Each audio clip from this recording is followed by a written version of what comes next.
Our next agenda item is the continued public hearing, site plan review number 140-19, special permit number 172-19, and inclusionary housing permit number 17-19. The applicant is Depot Square Phase 2 LLC.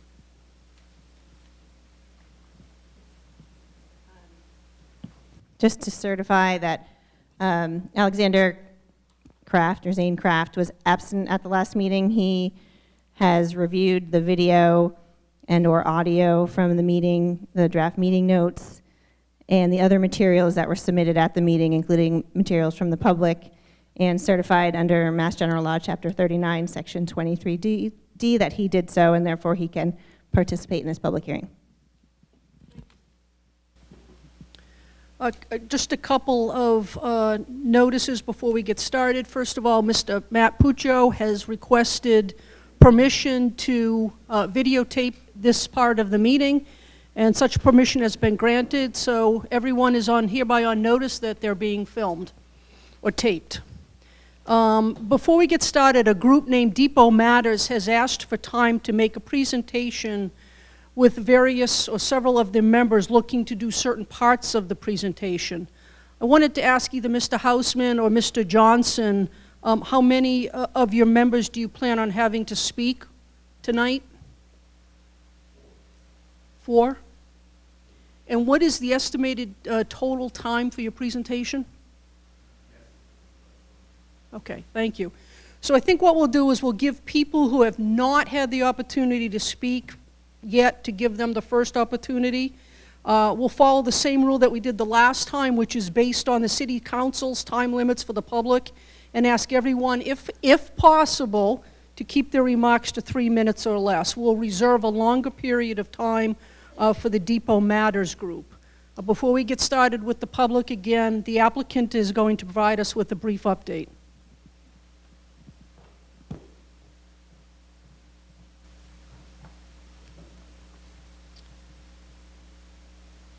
Thank you, Madam Chair and members of the board. Miranda Gooding from Glovsky & Glovsky on behalf of the applicant.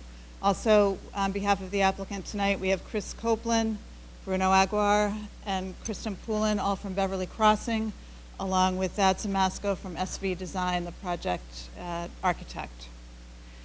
We appreciate that the board wishes to continue with public comment tonight, and our team will keep our introductory remarks very brief. However, there are a number of items from the last proceeding that we would like to correct or clarify for the record. We're going to limit that to just a couple of items. We are happy to reserve the rest of those clarifications for later in this evening so that we can allow the board to hear from as many members of the public as possible.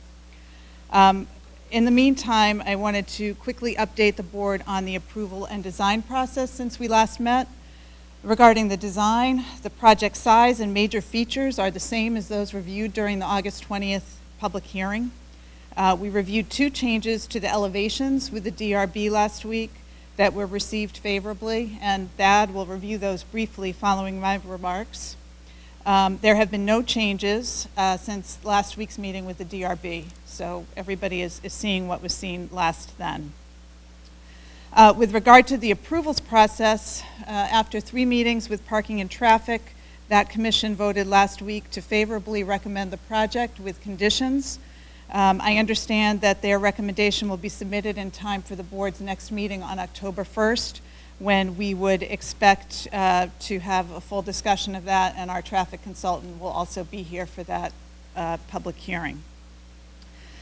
We also met with the Design Review Board last week, and though the project remains before them for a final recommendation and vote, a straw poll conducted at the end of that meeting, after considerable public comment, revealed that 4 of the 6 voting members do agree that the current design is consistent with the intent of the tall building design guidelines, signaling that we will be able to satisfy the DRB finding requirement for a tall building special permit from this board. I want to say that we were very appreciative of the DRB's willingness to take the straw vote last week, given the length of these proceedings and the involvement by so many members of the public as well as the design team. We are hopeful that tonight we might similarly hear from members of this board before the conclusion of the public hearing and before taking the break that is now between now and October 1st, so that we can understand members' thoughts regarding the current design. In the meantime, there are two subjects that I would like to address and clarify for the record. First, we are not applying for any variances for this project, despite many assertions to the contrary, nor are we trying to skirt or break the rules. We are requesting the board's review and approval to build in accordance with the CC zoning and zoning overlay districts. We are following the rules which have been amended and amplified on several occasions since 2007 to encourage transit-oriented mixed-use development and taller, bigger buildings in this section of town, precisely the application before you. We do need a special permit for the height and for the parking count, but a special permit is not a variance, as this board knows. This is for the benefit mainly of the members of the public. A special permit is a tool within the zoning ordinance that provides the planning board a degree of control over uses that are determined to generally be desirable in a given zoning district, like the CC district, but which might require particular attention to their impact on abutters in the community. That's what we're asking for. Again, to clarify, hardship, a term that has been used frequently throughout the last proceedings, is not required to be proven for a special permit, nor have we asserted that we are under any undue hardship related to this project. The second major topic to address is affordable housing. The applicant's proposal to get credit for the 9 units of off-site affordable housing does not require a variance. It does not even require a special permit. We have an application pending to approve credit units that have already been approved, but it is not a special permit, and it is expressly allowed by the rules. We should review those rules. As they apply to this project, 8% of the newly created units in our project, or 9 units, need to be permanently restricted at a maximum level of 60% affordability. What we're proposing to do is provide 6 credit units at 2 Hardy Street. These are units to be newly constructed in a 6-unit building. 3 of the units will be deeply affordable to families earning a maximum of 50% of the average median income. And 3 of the units will be restricted to even deeper level of affordability, capped at 30% of AMI. We are also proposing 3 credit units at 461 Rantoul Street. These are all 3-bedroom, newly renovated units to be restricted, again, at a maximum of 60% AMI. I should say we are exceeding the affordability requirement in this case by the 30% and 50% units that are offered. We are meeting the affordability requirement with the 3% unit, with the 3-bedroom units at 461 Rantoul Street, and we are exceeding the comparability requirements by providing a mixture here of all 2- and 3-bedroom units instead of a mix of studios and 1-bedrooms, which predominate in the unit mix in the project to be approved. No, the units are not on site, but the ordinance provides a variety of tools for meeting the inclusionary requirement. If a developer creates more affordable units than are needed at a given location, they can get credit for it. They can apply it to that project. They can apply those credits to another development altogether, to another developer altogether, to another zoning district altogether. This is not redlining or anything remotely akin to redlining. It is one of several tools that are explicitly allowed under the zoning ordinance. And if you advance, you can see here that the zoning ordinance actually provides multiple ways to satisfy the inclusionary requirement besides the on-site units. And we are merely trying to avail ourselves of one of those tools that's allowed even without a special permit.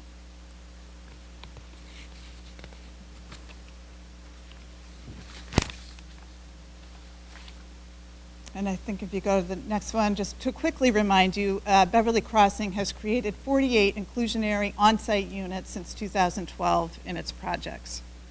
If you include the 32 units at 60 Pleasant Street and the 6 units at 461 Rantoul Street, which were voluntarily created as affordable units. That adds another 38 units that are not reflected on this plan here.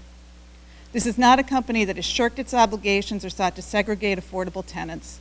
In fact, some members of this board will remember that the company has been lauded by this board on several occasions for exemplifying compliance with this ordinance and beyond.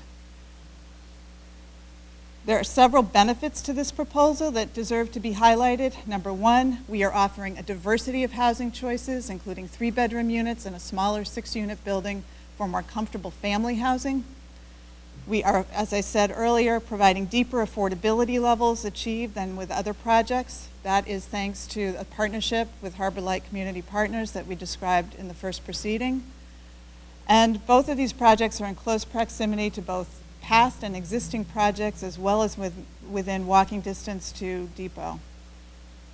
This is a little rough to see, but you can determine here that all of these projects are within proximity to existing Beverly Crossing projects on Rantoul Street and within proximity to the train station.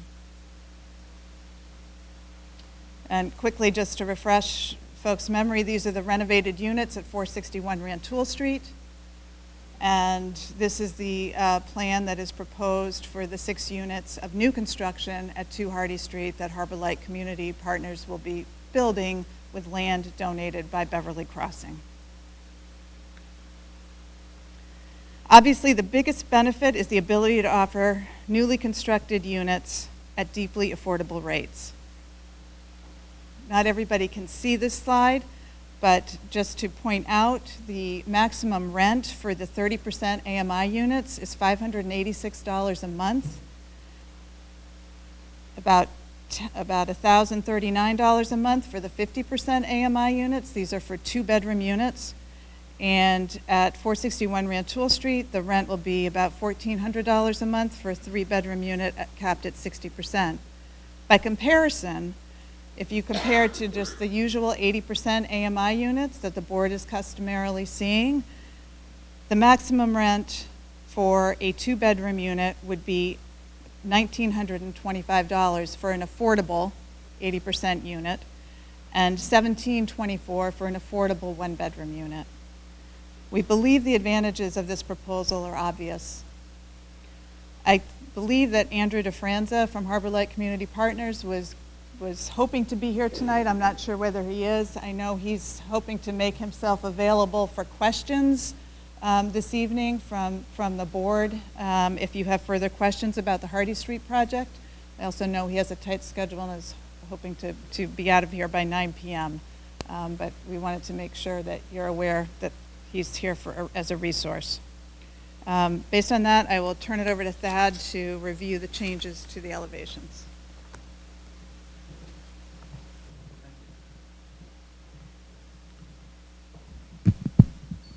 I will be brief. The goal of all the changes we've had since we first submitted the project are to reduce the apparent mass and scale of the building. Feedback was to make it more historic in terms of aesthetics and also make it more connected and responsive to the park. What we've done mostly has focused on the Park Street and the Pleasant Street elevations per the DRB's suggestions. This is the before, this is what you saw last time. And what we've done, the next slide please, is add more brick to that corner on Pleasant and Park Street. So we're now framing the 2 corners of the building with a brick structure. The stair tower that's evocative of some of the mill towers in the town has been set back into the building so it feels more stair tower-like. As you may remember from the last presentation, the 5th and 6th floors are both set back on both Park Street and on Pleasant Street on the 5th and the 6th floor. Then next slide for Pleasant Street. Likewise, we added brick on that corner, on the corner there you see there at the corner of Park. Again, it frames the corner when you're leaving the parking garage on Court Street. You'll be heading right at that end of the building on the left and appreciating the brick. And then as mentioned earlier, if you're going down Rantoul Street heading northbound, you'll, because of how Depot Square is positioned, you really will appreciate almost only the brick that's shown up on that elevation on the far right. And as mentioned earlier, we aggregated all those recessed balconies together in the middle of the building to help reduce the mass of the building as you're going down what is a fairly narrow street, Pleasant Street. And again, the 5th and 6th floors are set back per the guidelines on Pleasant Street. And then last, I think we've produced some details here that remain. The arched brick, the corbelled cornices that are used everywhere that the brick terminates, the cast stone architrave and attic story and the building that faces toward the park. Those kind of details that you've seen before are still, of course, in the project. And then last, we produced some renderings which I think will be helpful. This is what you see if you're looking at the streetscape on Rantoul. At the corner there, all the folks are gathered, there's that new front porch portico with the architrave that's reflective of the post office, just almost cut off there on the right. And then you can see a nice street wall running down the length of Rantoul with the glass pulled forward where there would be hopefully a market. And then there's an arcade type colonnade with some planters that's more to the middle of the building. And you can kind of see the effect of changing up at least the infill material as you go down the length of the building, so it would appear to be perhaps multiple buildings joined rather than a single building. It's sort of a both one building and a bit of a variety. Next slide is looking at our plaza, where we have that 20-foot connection onto the plaza, and you can see a bunch of stairways to the right of the guy with the white T-shirt, a bunch of stairs and openings that connect that sidewalk and the plaza to basically to the park and to the sidewalk as you look at it. You can also, where it says the kitchen, that is that front porch colonnade with the cast stone nose, if you will, of the building that comes up. If you drive down Rantoul Street, because of the bend in it that happens at Federal, you see quite prominently this corner straight on as the trees from the park back off. So we expect that this corner will be quite prominent. And the next slide it shows the corner. Maybe one more, Miranda, please. That's kind of the view of the building from the distance with that fairly prominent corner that's 5 stories plus a little, backed up by a 5-story building with that attic course. And then the 4-story piece is the brick, which was where the brick ends, aligns with all of the other 4-story sections of buildings that run down, whether it be the Holmes building, the Depot Square building, or even 131 across the street. Kind of from the tall building guidelines, they talked about carrying that cornice line through and then breaking it at the 4th floor, which we've done. So if you look carefully at our elevations, you'll see that 4-story brick element runs around, and it's only capped only at this corner with that cast stone treatment. And the idea of the cast stone is to be a smooth material with some detail in it, like the post office has with their sandstone, where they carve in some interesting details and some joinery, but generally gives it a very strong and permanent character. And I think with that, I'll sit down. Thank you.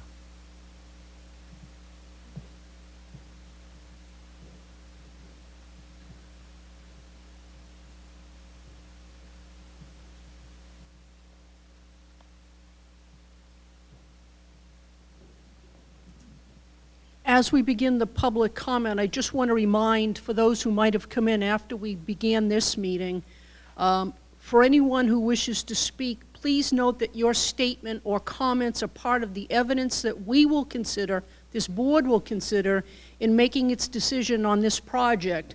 So we would ask that you address your comments and statements to this board. If you have questions for the applicant, please, they will be asked to the applicant through this board. Finally, for those who are going to comment or speak, we would ask you to step forward to the podium. Please state your name and address for the record, and then you can begin. Please speak into the microphone. There's a large crowd, and that way everybody can hear you. Thank you.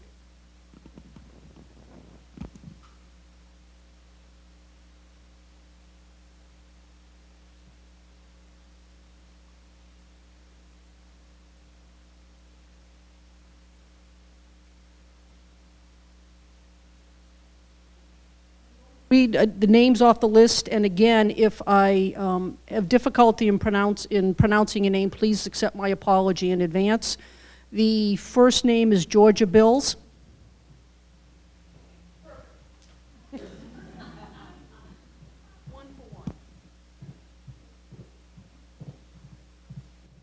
Hi, the name is correct. Georgia Bills, 26 Lothrop Street.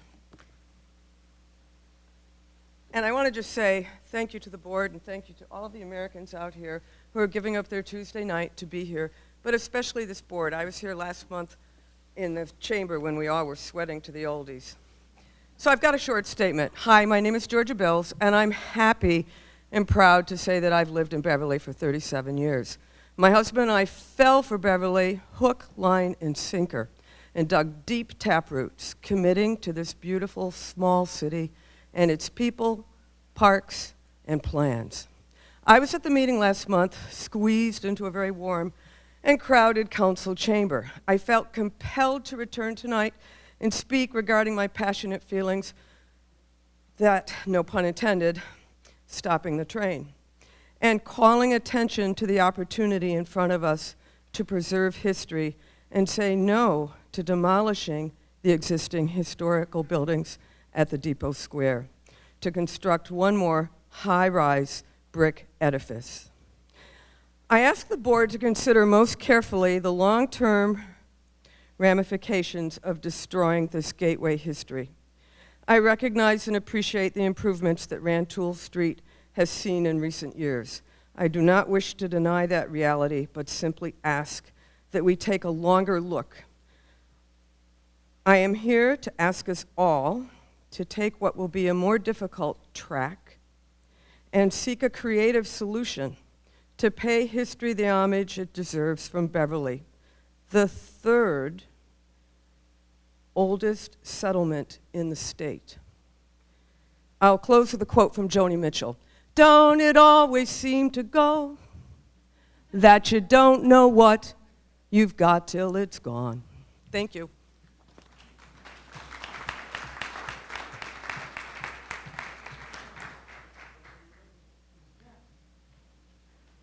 Next on the list is Tom Hayes.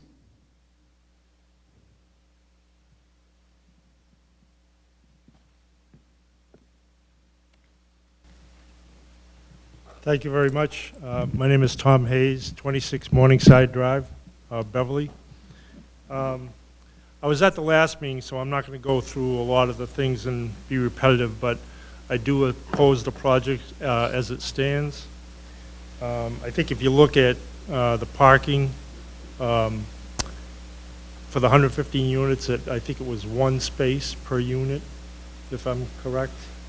If you look at the demographics of the people who will be able to afford to live there, the two-bedroom units will most likely have more than one car ownership per unit. I think if you do some research on that. I don't think it allows for visitor parking, parking for the retail in that area. You're about to open 2 buildings soon at the former Kelly Ford site. You look at, I think, what's been brought up and will probably eventually be built at the Bolomat. We talked about the restaurant that's been put off, parking in that area. I think you're looking at Ward 2 down the road, not what traffic study is going to show a year from now, or a week, a month, a year from now, but what's it going to be down that end of town for residents, businesses, 5 or 10 or 15 years down the road. That's the future of Beverly. I think you really have to take into consideration. The affordable units off premises, I think 461 Rantoul Street was presented as a 13-minute walk to the depot.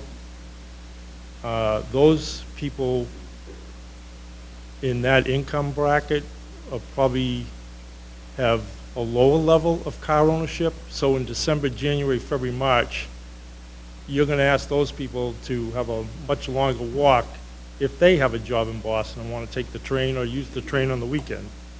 I think it should be a 5-story building. I think if it's going to fit historically with that end of town, the first floor retail should look like our current Beverly train depot. And above that, there should be 4 stories that look like the current architecture. I'm not an architect and I don't play one on TV, but something like the Victorian, I'll call it, architecture of the current press box building or the architecture of Casa de Luca restaurant. I think that's what I'm hearing from a lot of the residents that I talk to around town. I understand they only require special permits for the height and the parking, not variances. To me, it's semantics, again, but I'm not a lawyer and I don't play one of those on TV either. So it's just, to me, just because it's allowed to go in as a special permit, they don't need a variance, it doesn't mean it's the right thing to do for the area, no matter what the rules say. So I think, I just ask you to look at the future of that whole ward, the residents down there and their quality of life 3, 5, 10 years from now as additional projects come on board in and around that area and that end of town, all the way from 1 Water Street to the other end of Rantoul Street. Thank you.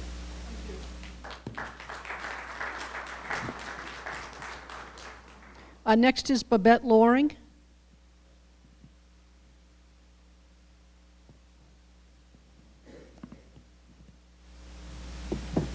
Good evening. I'm Babette Loring, 573 Hale Street. I'd like to second what Georgia Bill said. I think this is a crucially important historic area. Having one of the first train stations, and those buildings are kind of dilapidated, especially the press box. But I think somehow being able to get the character of what was there and that piece of history, that these hotels were important for people coming in and out of all different financial levels, I think is important. And I would like to see something that's reflective of that.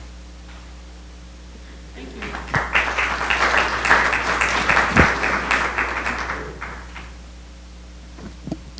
Leslie Gould.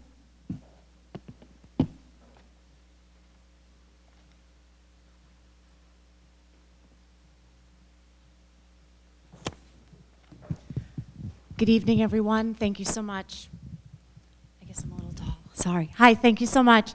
Thank you so much. My name is Leslie Gould. I am the Executive Director of the Greater Beverly Chamber of Commerce. I am also a Gloucester resident, 372 Essex Avenue. So I realize I do not live in Beverly. I completely respect everyone's opinion for or against, okay? Because everyone deserves to have an opinion. I have been a chamber director in Beverly for a little over a year. I have been a chamber director in Marblehead and Lynn, combined 20 years. I have seen many, many hearings such as this, for and against. So what I'm going to say tonight brings that experience and also some Beverly experience I've had. I'm also a member of the Parking and Traffic Commission, where I have had an opportunity to listen to 2 of the hearings regarding this project.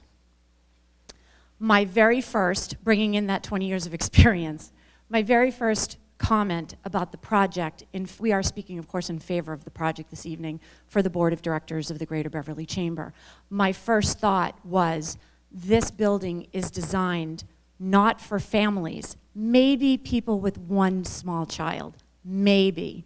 I actually liked that. The reason is because it will not encourage people necessarily to move in, but move in to the single-family homes that are deserving of the families. This project, I believe, is specific to empty nesters, young professionals, middle-aged people that, you know, they have a single life or whatever their deal is. Whether or not they can afford or not is really not for us to say. But I do think of this as what kind of impact it will have on the on the services, on the schools particularly. I don't see that happening with this project. This project, the way it is designed, is perfect to be built at the train depot. It's in line with the current streetscape and skyline of the building. I will also say that during the few meetings that I went to for the Parking and Traffic Commission, I was very impressed with all of those in obviously trying to push this project, Beverly Crossing, et cetera. I was very impressed with the care and thought. They listened to every ounce of criticism. They are taking it very seriously. And I believe that every time they came before the commission again, they had made the appropriate changes. They're really trying to work with everyone. I also, in my office, had about a 2-hour meeting with Chris Copeland, who is the president of Beverly Crossing. I was extremely impressed with his thought, with his care. He truly wants something like this to work. We all realize he is a business person. We understand that. But I believe he's really, I truly believe from the conversations we had as a human being, as parent to parent, family to family, et cetera, I truly believe he's trying to create something that Beverly will actually be proud of. And quite frankly, knowing what Rantoul Street used to be, I'm not from Gloucester, I'm actually from Swampscott. So, and my parents, I still drive through Rantoul Street, and I've been doing it for the last 12 years. The changes outside that people see, they love it. It's incredible. The jobs that will be created because of the businesses that are coming in on the first floor, that's something that the Chamber of Commerce is always going to be a proponent of. We believe that the people who move downtown might probably already be from Beverly, and they're going to sell their homes and move downtown, or come in and make new routes here. To me, that's a conduit for routes. And probably lastly, one of the greatest points of the project that I was most impressed with was, quite frankly, the openness of that platform where people, all people, can sit and they can watch the farmer's market happen. They can wait for a loved one from the train. I believe that there'll probably truly be entertainment of some kind for families. I looked at it as a true connector with the rest of the community. It didn't feel closed. It really didn't. I've looked at the plans several times. I've walked the area. I realize I'm not from Beverly. I realize that. However, I feel like I'm steeped enough in the project, and I've really asked Chris some pretty tough questions. And I really believe the integrity is there. And I believe the integrity is there to really do the right thing for Beverly. And I think Rantoul Street, to me, if you're going to do this kind of project, this is where it needs to be. There's not much more building you can do on this kind of scale. And there is a housing shortage. Everyone knows this in Massachusetts. There is an incredible housing shortage on all levels, from affordable low to quite frankly, affordable high. There are people that can't even get into Gloucester right now because they, you know what I'm saying? And there are people that are fighting over homes. So the money's there. The money's there. There's already the wars going on. It's not for us to decide who can afford what. But I did appreciate this project very much. And again, the Beverly Chamber of Commerce is in favor of this. So thank you very much for your time. I am very grateful. Thank you so much for your time. Thank you. Thank you very much. You're welcome. Next is Dr. Jamie Engel, followed by Wendy Pearl.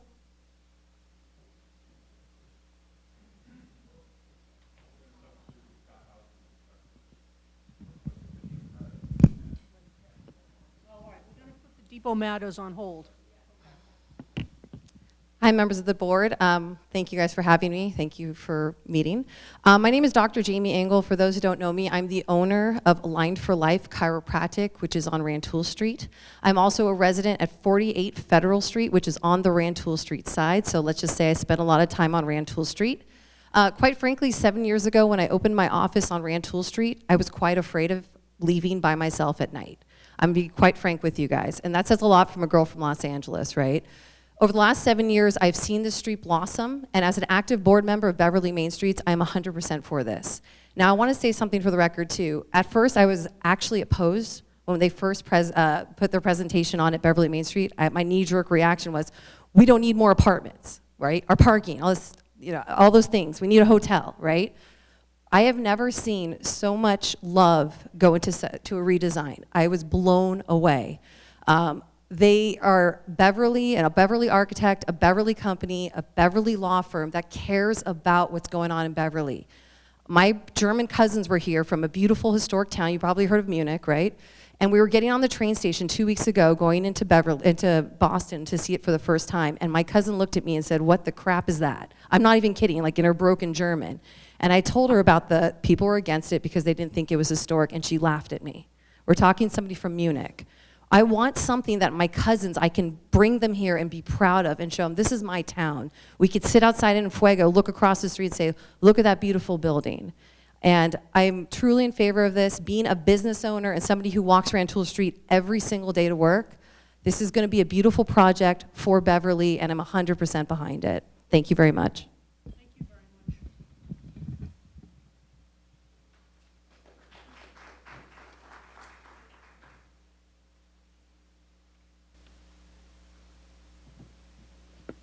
Next is Caroline Mason, followed by Roberta Villanti. Madam Chair, members of the board, my name is Caroline Mason. I live at 583 Hale Street. I want to speak just briefly. I'm a member of the Historic District Commission, and in that capacity, I represent the Historic District Commission on the Design Review Board. Miranda referenced the fact that there was a sort of tacit straw vote last week, and it was indeed 4-2. And I think that won't change, but I do want to just point out a couple of things. The chair and I were vehemently opposed to this project based on its height. We are not opposed to a 21st century building. We are not opposed to a replacement, and for all the reasons that people have talked about, what good the building will do. My feeling is that one of the charges of the Historic District Commission is to protect our historic properties and to protect place, a sense of place. And my feeling is, I feel very strongly that this building at this height is a detriment to the sense of place. And I think that to build a building of that size in this historic district is not the right way to go. So it's a place that I feel very strongly about, and it's irrevocably lost once it's changed. So I would just like to end with a quote from Aristotle, who says, and I quote, "The power of place must be a marvelous thing and be prior to all other things." Thank you.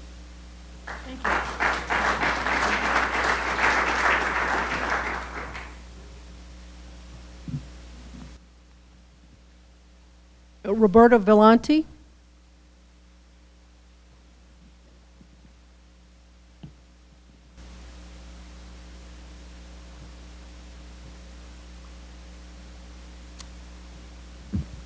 Good evening, Roberta Villanti, 11 Ober Street, and my concerns are with the parking. For the past year, I go into Boston regularly, and I just have the hardest time with all the changes, no parking on the side streets for more than 4 hours. I've only been able to get into the garage once when it was not full, even when there's a green light, and I've gone through every floor, it's full. And the parking, long-term parking, I don't go into Boston for 4 hours. That, if I'm going in, it's for the day or the evening. So the parking along River Street, I'm aware that that's long-term, but I've had a hard time parking there. So getting a little long in the tooth to be sprinting to the train. I almost missed it twice because I couldn't find a space that I could park long enough. So I'm sorry that it's just become so difficult. I'm not speaking to the project at all, just parking in general, wondering what that will do to it now, and hoping that they'll welcome the farmers market. Since they took away their ability to park on Park Street, it's even harder. So, thank you.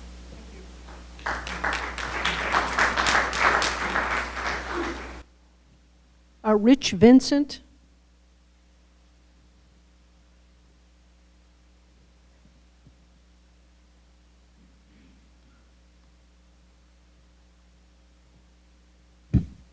Richard Vincent. I live at 1 Mulberry Street, Beverly. Mulberry Street is right between Cabot and Rantoul. My wife and I have lived there approximately 18 years. And I just want to talk about Rantoul, well, the transformation of Rantoul Street over those years. I think we all remember the Panther Pub and, all the activities that were going on Rantoul Street. Take a look at what's happened now, the improvements. Our condo has increased in value quite, remarkably because of the improvements. This is not going backwards. This is going forwards. Nobody likes change. And, you know, we all want to hang on to history. But look at what's there. We have to improve what's there.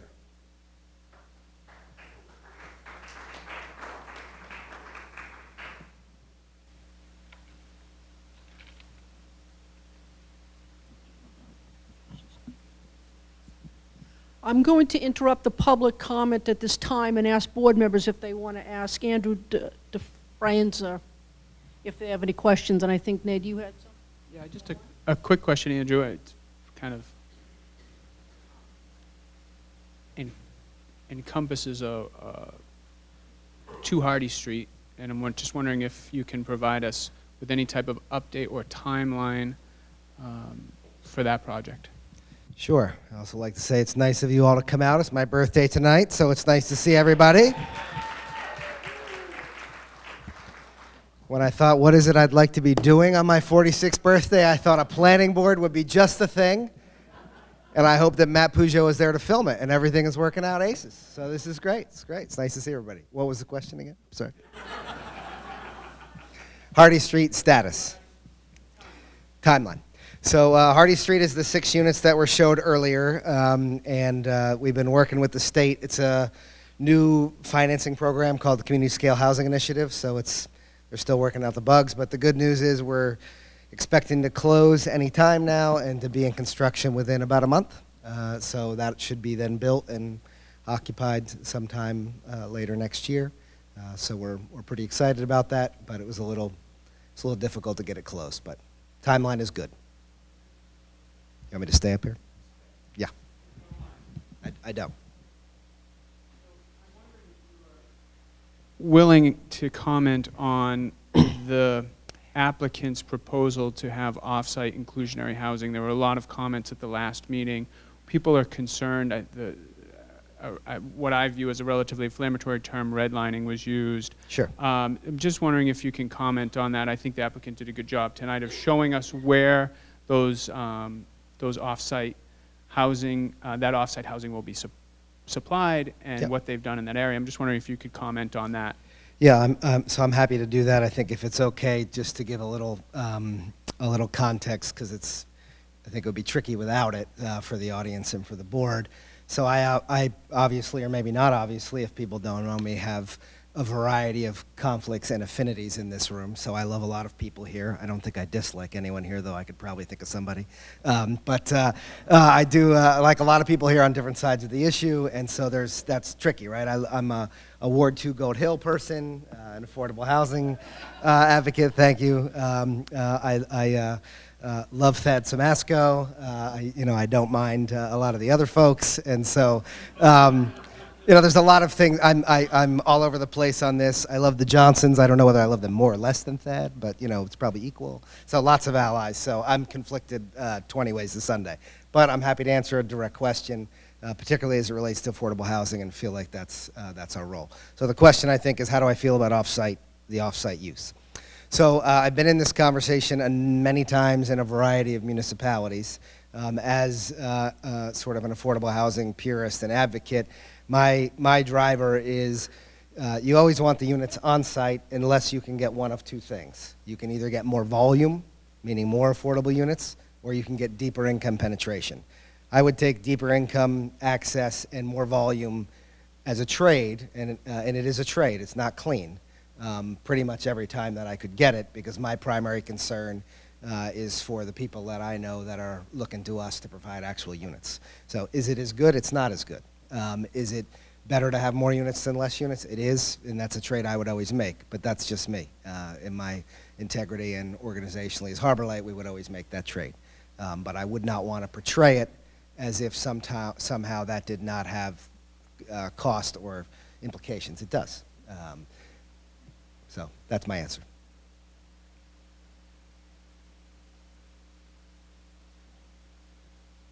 Could we ask the applicant to put the slide up that showed the chart of the units? Would you like me to stay, Madam Chair? Please. Thought you might. I'm going to go ahead and stay here. For me, the location slide. No, did you have one that had the number of bedrooms and, I'm sorry. No. That one.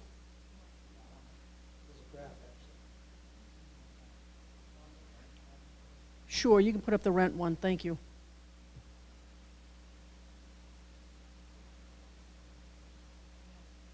That one, thank you. I'm wondering if you can comment on the significance of having affordable housing that's 3 bedrooms. That's the question, not the rents, the 3 bedrooms versus Yeah, not 3 3 bedrooms. Yeah, so always, we have interest in a variety of types of housing. We do a lot of elderly housing in Beverly that's 1 bedroom, but we have interest in a variety of types. I will certainly tell you, in addition to more volume and deeper income penetration, more bedrooms as a general rule is good. Not because there's not a need for smaller units, there certainly is. We have at Turtle Creek and Turtle Woods years and years of waiting lists for 1-bedroom senior units.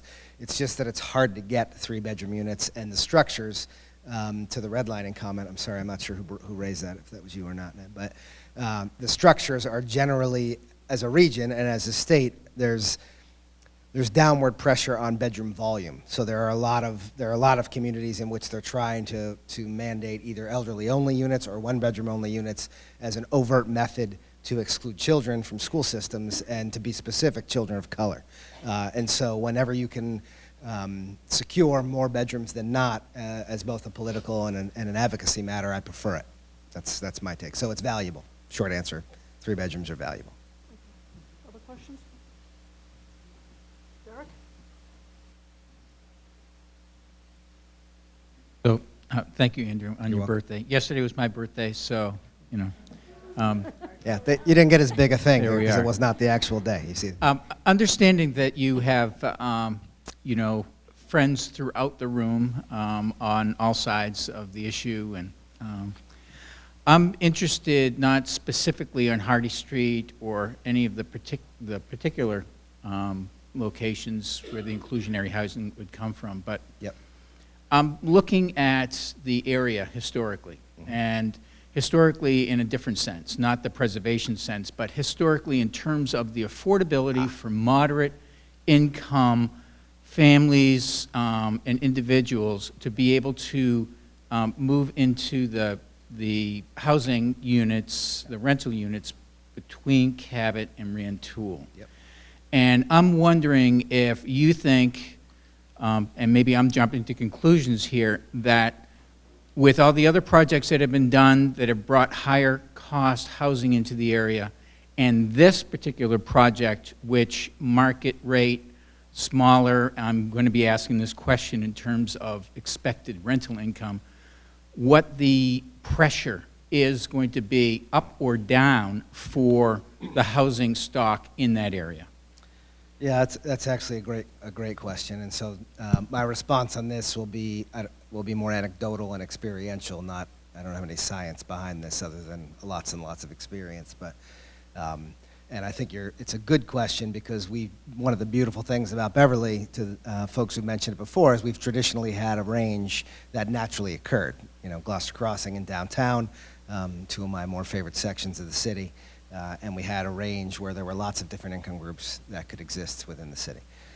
So I definitely think that there is pressure between Cabot and Rantoul, and I think others would share this view, and would share it not just in Beverly, but in other communities that had like stock, traditional, what we would call NOAA stock, naturally occurring affordable housing, meaning not subsidized or regulated, but naturally available at that level. I think you would see this in Gloucester. Obviously, you see it in places like Somerville. And Somerville is a good canary, I think, for us, a good canary in the coal mine for Beverly. So there is a lot of, short version is there's a lot of pressure on traditionally economically accessible housing stock, triple-deckers and duplexes, just in general. And so as the bigger volume comes in, it's really more, the market demand is shown to be higher by the existence. I don't think it's causal, meaning I don't think that the bigger buildings somehow make the smaller buildings more expensive. I think the bigger buildings demonstrate that price point is viable at higher levels, and therefore that creates certain appraisal values, which then trickle down and impact the smaller portfolios and make on resale, particularly when those portfolios get resold, as they've been offered to us, they're getting resold at higher levels. So it sort of cycles through the real estate market. I don't think you could say A creates B. I think it's more that B is a factor of the current market demand and the pressures therein. So people want more money for more rental income for traditional duplex, triple-decker stock downtown than they did before. I think that's true. Yeah. Other questions? Questions about solar panels or composts? Nothing? Nothing? I think we're all set then, thank you. All right. You're okay with everybody here? Because I'm going home to read bedtime stories, so this is your last whack. Yes? Happy birthday. Thank you. All right. Nice to see everybody. Have a good day.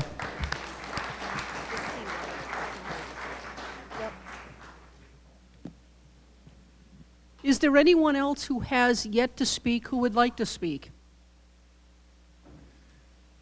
Okay. Please. If you would tell us your name and your address for the record, please.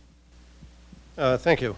My name is Ray Tilton. I live at 36 Fairview Avenue in Ryleside. Been there for 47 years. And I'd just like to point out, a lot of people have brought up the parking issue. I think it's a bigger issue than anybody has really even realized. It's reached the saturation point. And, this development obviously will add quite a bit more parking, and they don't have enough parking for their system. When the Bolomat area is developed, that'll add more parking. And, there's several buildings that haven't been occupied yet on Rantoul Street.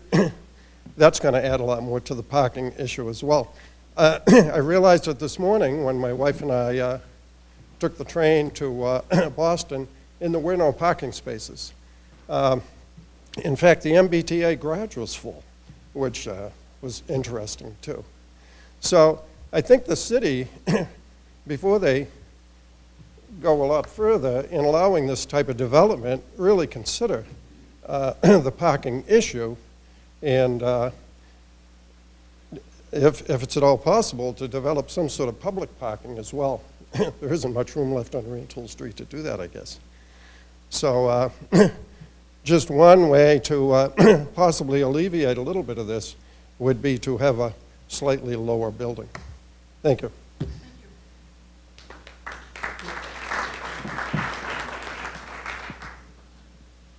Mr. Marciani, you've spoke last meeting. We're going to ask people who had not yet spoke to form a line, and then Ms. Rand, sure, come on up, please.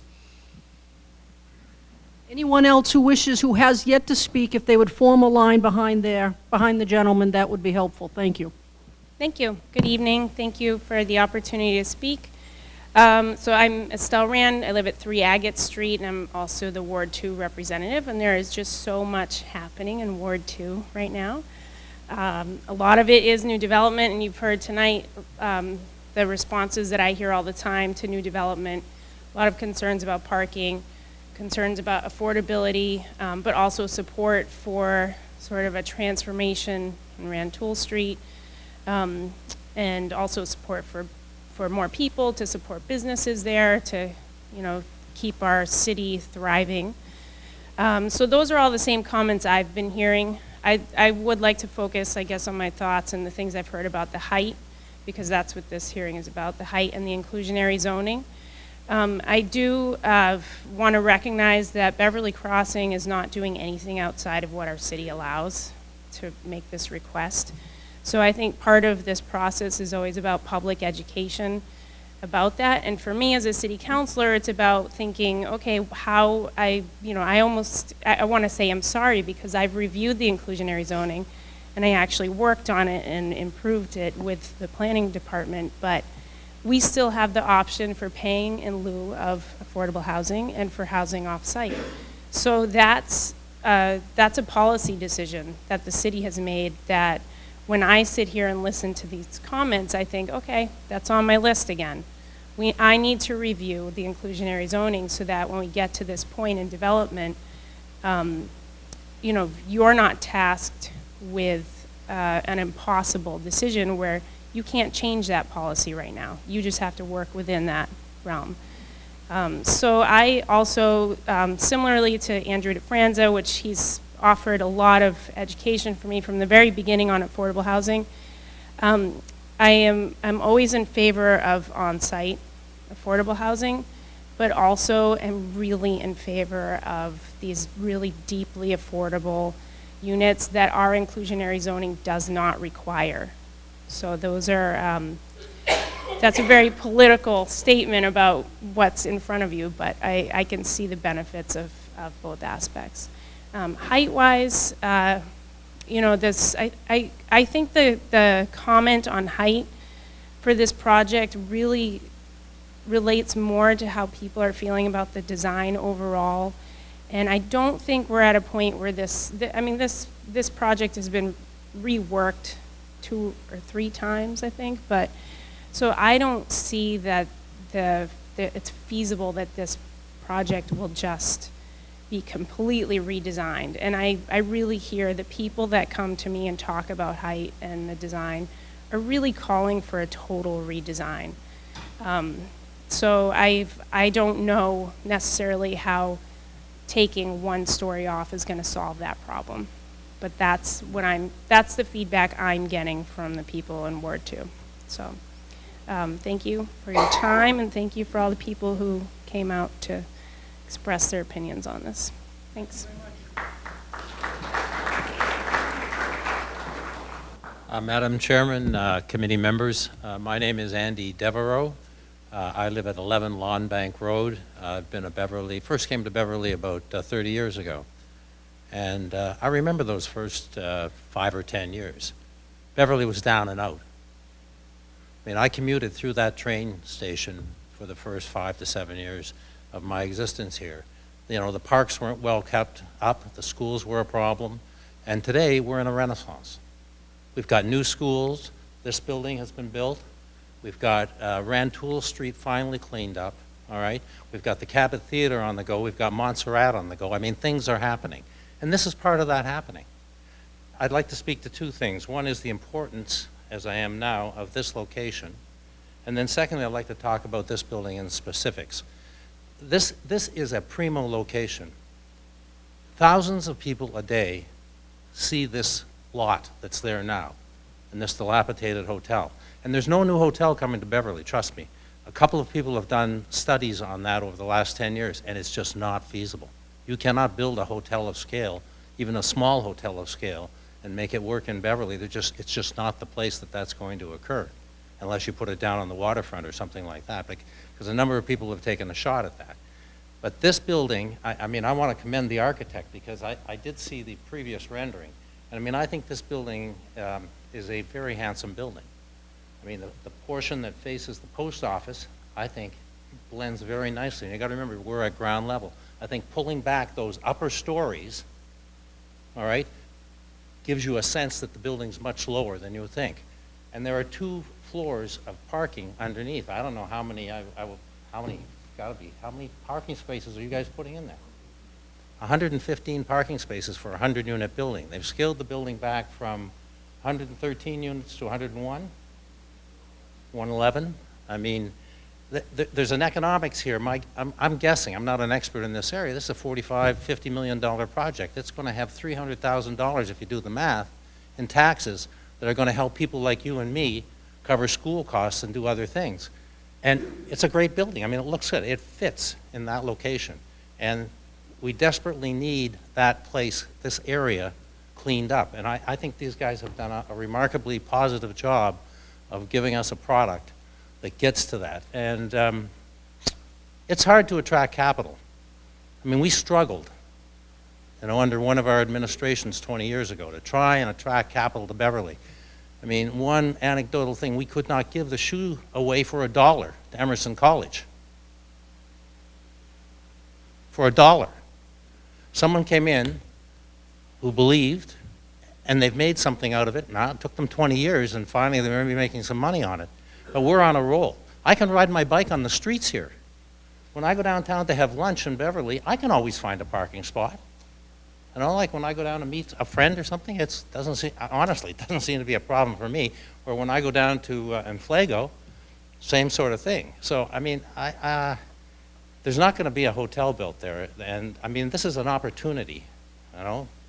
And I urge you to seize that opportunity, as we have over the last 10 or 15 years, to rejuvenate our city, strengthen our tax base, you know, have great parks and have great schools.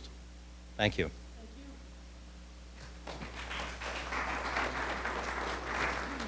Members of the Planning Board, Maureen Trubateris, 28 Davis Road, Beverly, Mass. I was one of those councilors that sat on that board 22 years ago, well over 22 years ago, when we were in an $8.5 million deficit. And we got the city jump-started. And Mayor Cahill took on from there. That's how the city came from here to there. But I'm concerned about giving away our history. It's very, very important to me, the city of Beverly. I am not against any building in that area. And Miranda, we sat together. I would like it in a design that is 20th century. I don't hear anybody here asking for a hotel. I think the design can be made if you're an architect. And I have a daughter who is one. So, I mean, I really, truly think that that would be good. And just to make a note, I was born and brought up in Beverly, and Rantoul Street was a wonderful neighborhood years ago. It was the an Italian neighborhood who started the United Shoe. So thank you for your time. Thank you very much.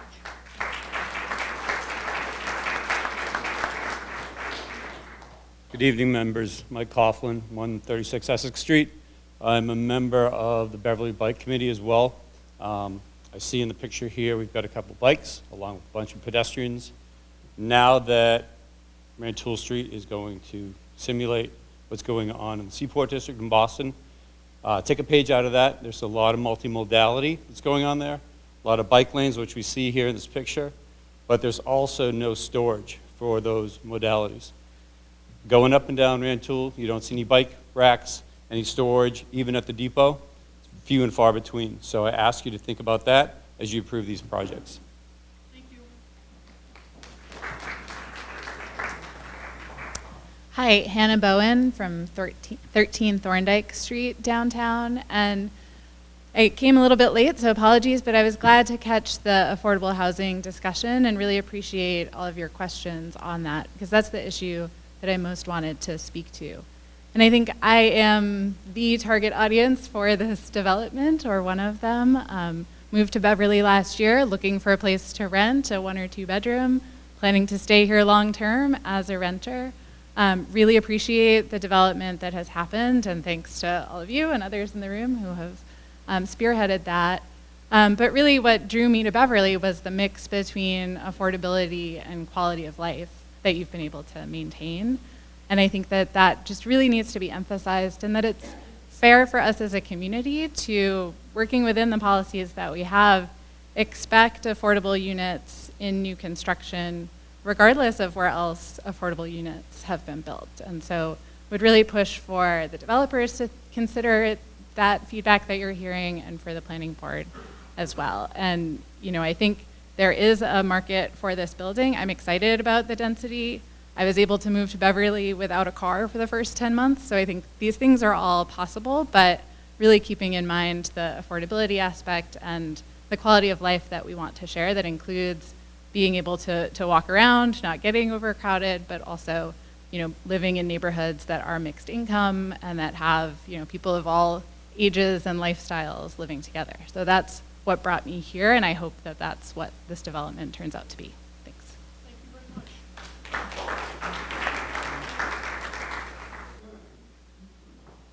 Hi, everyone. Casey Sword of 25 Wallace Street, and also of the Cabot Theater.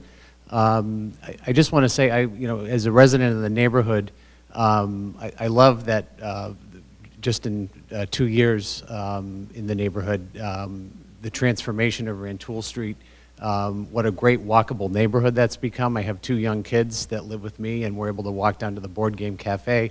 I can't wait for the sidewalks to be done when the Ford project's done, so I love that the developer is improving my street in this process, and we see this as an important part of this as well.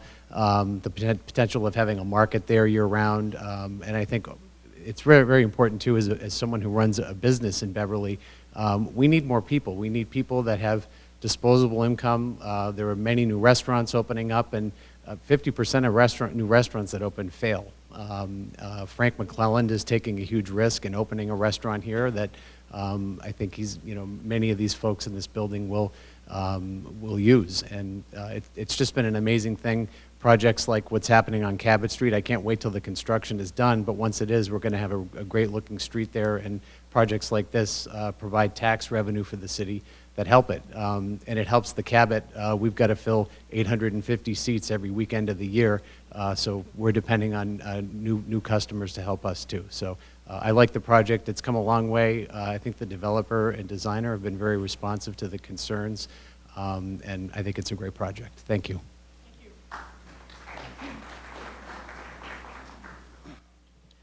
Matt Pujo, 11 Longwood Ave. So I just want to address something, and a lot of people that oppose this project, we don't oppose development. We just have very differing views on what progress is. I'm reminded of the 1950s. Progress was tear down the old, build highways everywhere, get people in their cars to drive to shopping malls. Now we're trying to undo those policies and say, wait a minute, we need to take the train everywhere. Well, too late. You've gotten rid of all the railroads that once existed, and it's just a different mindset. Someday maybe people will say, what we have in Beverly for historic buildings are great. Why did they tear down those historic buildings that make up a historic district? Once those buildings are gone, you lose an entire National Register district. I would urge anyone, look up that National Register district, print it out, and read it. It's very lengthy. And then tear it up and throw it in the trash can, because that's what we're talking about doing. You look at the Cabot Cinema, GAR Hall, the Carriage House. Some of these buildings had serious problems. They were dilapidated, not pleasant to look at. And now look at them now. They're functioning. On my cable access show, I took a tour of various buildings in Boston that were restored by Historic Boston Incorporated. These buildings were dumps, but they were rejuvenated and they become icons of the community. We have a chance to save these buildings, make them icons again. And I just think, we have a historic district commission. That board doesn't take its job lightly. They voted that all those buildings that they want to tear down that are historic are worthy of preservation and preferentially preserved. How does this board feel about that board's decision? Do you actually listen to them and take that recommendation into account? Because that's a job they don't take lightly. I've seen them take a pass on historic buildings that they didn't think rose to the level, but these 3 buildings do. And the building we get now, there's no reference to the historic district that was once there. I look at this building and people are saying modern, modern. Well, we have a historic depot and a historic post office. We have all this character, all these Victorians up and down the street, Broadway and Railroad Ave. To me, this looks out of place. The historical touches are very minor, that someone looking at this building for the first time wouldn't really understand what was happening there. And the scale, yes, the scale is problematic. So, as everyone embraces the new Beverly and sits in the Cabot Cinema and loves this Cabot Cinema, I look at the Cabot Cinema and say, I wish I could be part of that history and sit back in the Cabot Cinema again, but I can't bring myself to go there, because this developer supports the Cabot Cinema. And this is another case of railroad history falling by the wayside, which happens all the time. So much railroad history is lost because it's considered unimportant, dirty, inconvenient. Look at Salem's downtown depot, gone in a historic city. We're making the same mistake again here in Beverly. And then you look at the positives when buildings are preserved. It adds character, it defines who we are, it tells a story. And it just gives us a sense of pleasure to look at all this old architecture. So I wouldn't sell Beverly's historic character short. Thank you.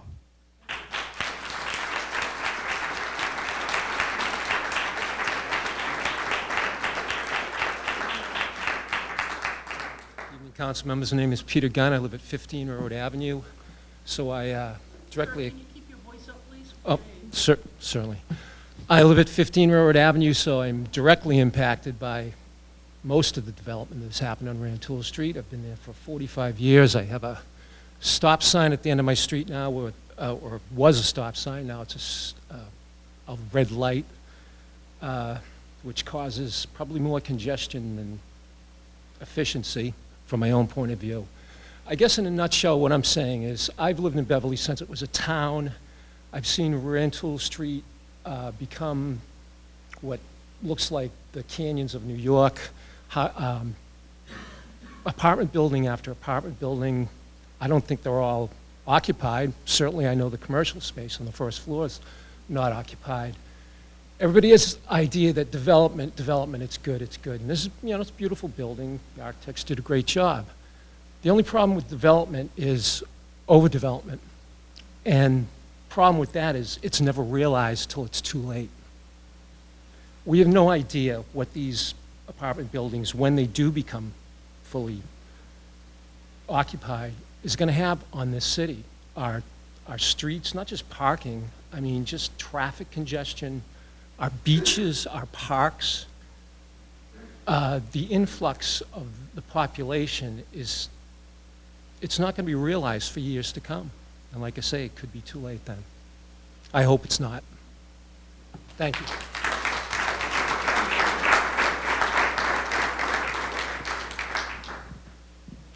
Mr. Marciano, you've already spoken. Right. Right, I'm going to give you a chance. I'm going to turn it over now to Depot Matters for their presentation.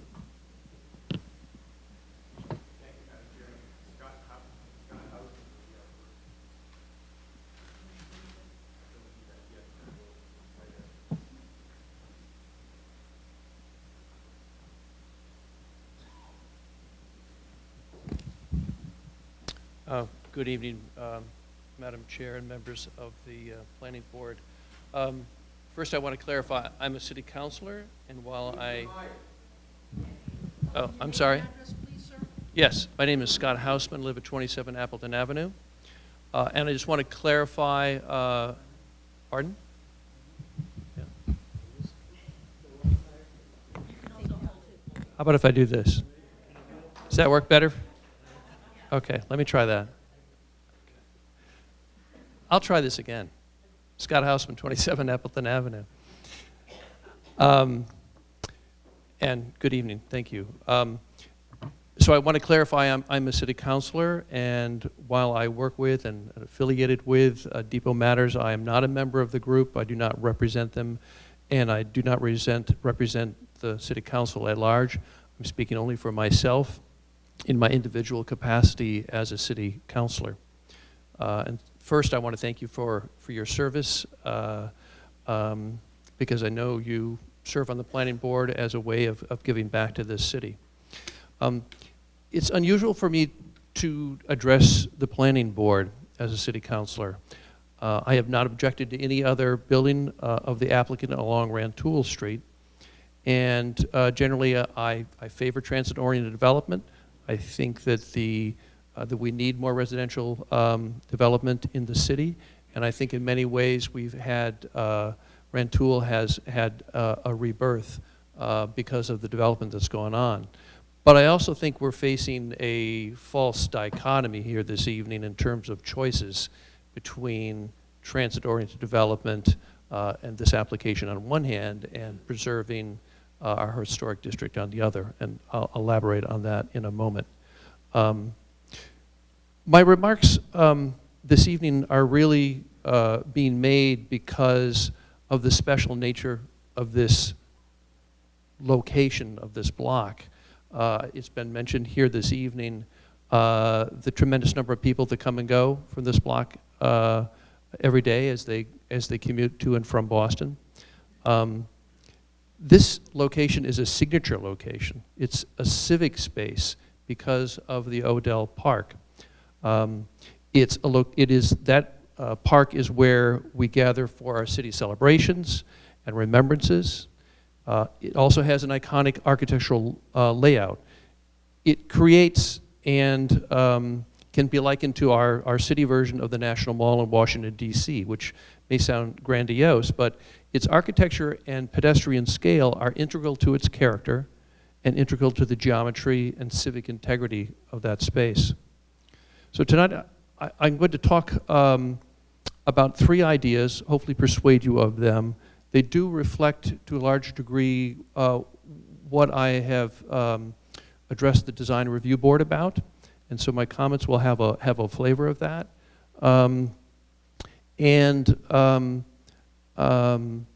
So first, I'm going to argue that the applicant's proposed design is fundamentally flawed. Secondly, that the flaw can be corrected. And third, that if the DRB recommends that there is consistency with the design review guidelines, that you reject their recommendation. So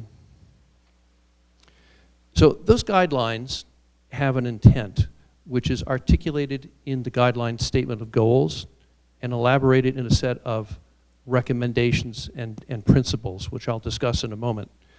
The Design Review Board's charge is to make recommendations, quote, in order to guide physical design, and 2, to, quote, ensure that projects generally adhere to the tenets and recommendations of the city's downtown design guidelines from 2003 and the design guidelines for taller buildings from 2007.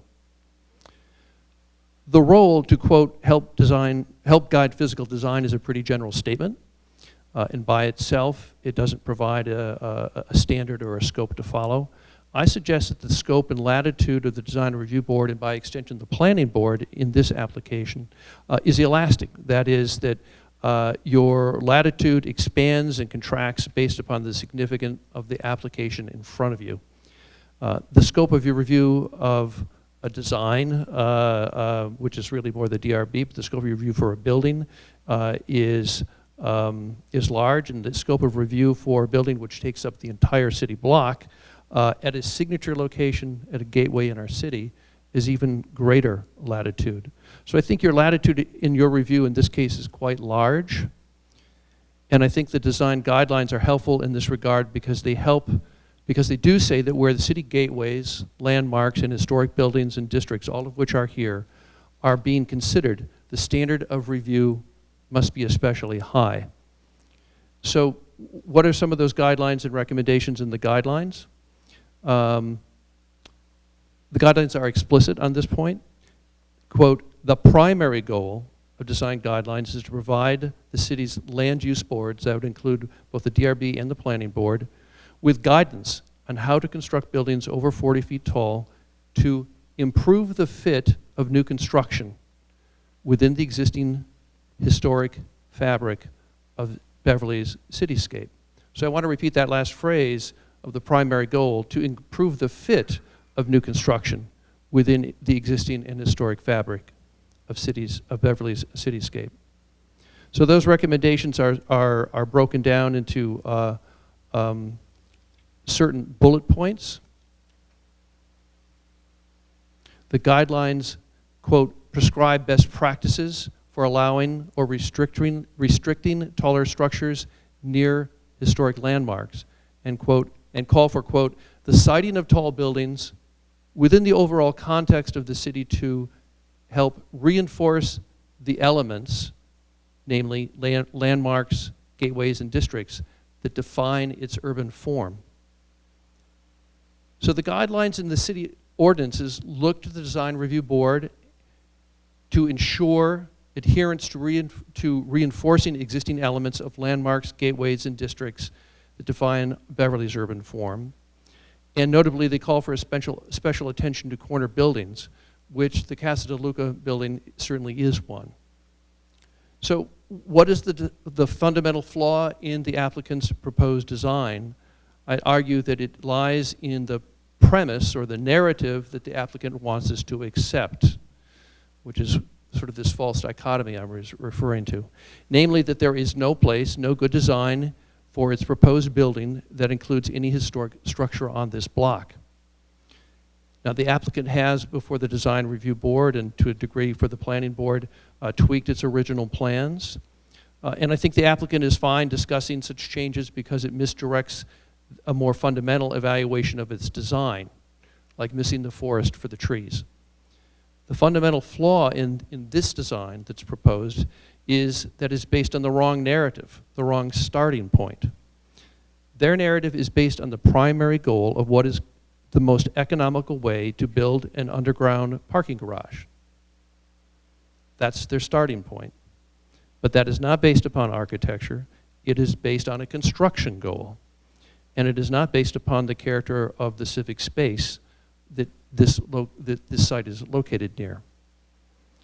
Moreover, not only is their narrative wrong and misplaced, but it's also an artificial one, because although the applicant has a right to ask for zoning relief, it does not have the right to receive it.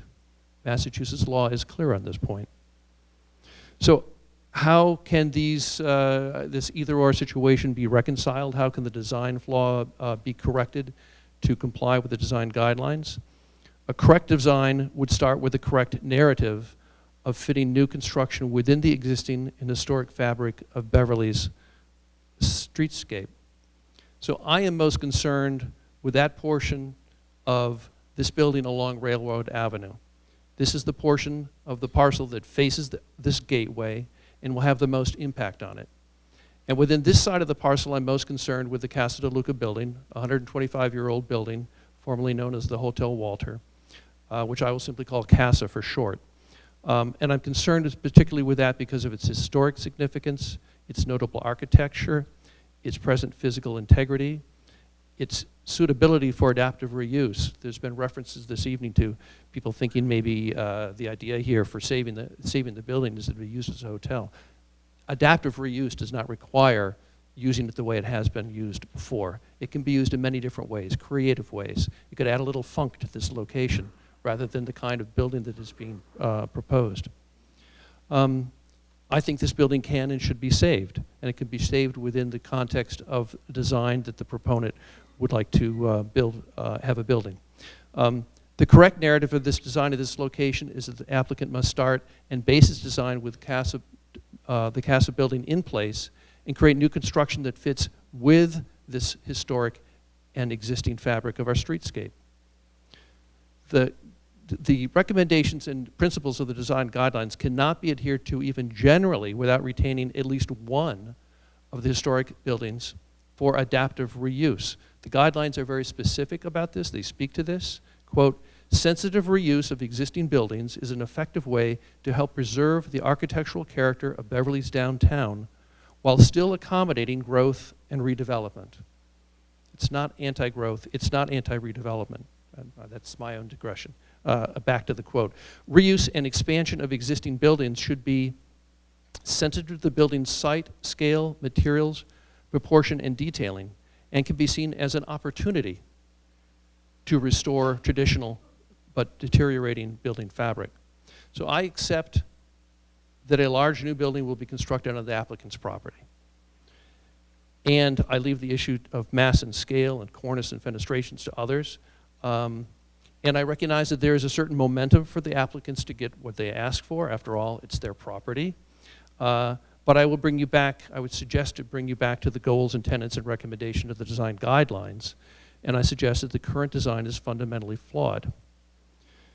So the applicant is filed plans to demolish 3 historic buildings, including Casa. And my question is, where in the design guidelines does it say that tearing down an historic landmark, or 3 historic landmarks, in the heart of an historic district complies with a design guideline tenet, recommendation, or goal? The answer is nowhere. In fact, the current design replaces the Casa building with, of all things, a sidewalk.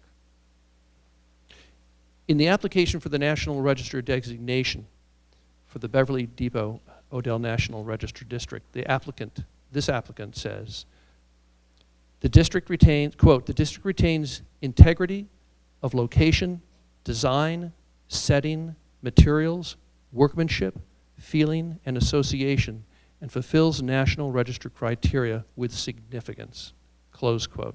That's what the applicant said when they created the historic district. Now, the applicant has its goals, and we always welcome new investment in the city, but I urge you as civic officials to hold the applicant to the highest standards in considering the design guidelines and the special permit criteria which you are asked to apply to this application. Civic goals, as well as the design guideline goals, apply here. If you do that, I think you'll decide that the current design does not meet a standard worthy of this signature gateway location and important civic space in our city. Thank you.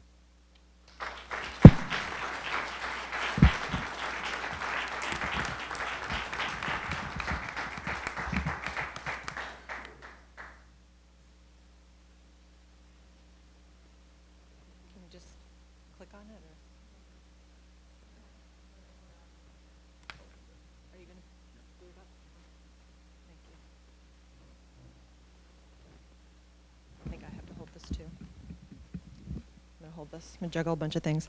Good evening. My name is Wendy Pearl. I live at 21 Morningside Drive. I am a member of the Historic District Commission, but I don't speak in that capacity this evening.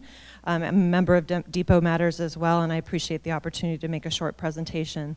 Thank you for the time this evening. As Pete puts this up, I have some opening remarks. I do have this quote from Jane Jacobs just because I feel like we are here creating our city tonight, and I feel kind of empowered and embraced by my community. I want to start off on a good note by saying cities have the capability of providing something for everybody only because and only when they are created by everybody. So we're all doing that tonight, and I just want to say thank you. We are here tonight to talk about a single project that has the potential to transform our city forever. I'm not anti-development, but this project in this location requires our community to really think through what will be built in this most prominent location. Depot 2 will occupy a site that is both the city's front door and its backyard. The Beverly Depot Odell Park area is one of the most significant civic landscapes in our city, and we gather there for celebrations and observances that bring us together as a community. That park is also the oldest feature of the National Register District, having been built by the railroad company in 1854. It's a significant historic landscape. It is also the place that marks one of the centers of our downtown. Between the post office, the depot, and the surrounding properties, we have a gateway to the city for visitors, for workers, commuters returning home. This is one of those places that when you get there, it tells you that you're home, it marks your arrival. So in this location, we must seek the highest level of design and push for a project that embraces and elevates the character of the surrounding neighborhood. This project in this location will come to define Beverly, and we have to get it right. Now, there are not a lot of tools available for a city to help shape its future, but we're really lucky in Beverly that there's been some forethought in this area.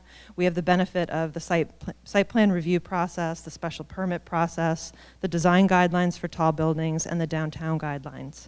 I expect and we hope, Depot Matters hopes, that you, our fellow citizens who serve on this board voluntarily, will make use of those tools to the best of your ability.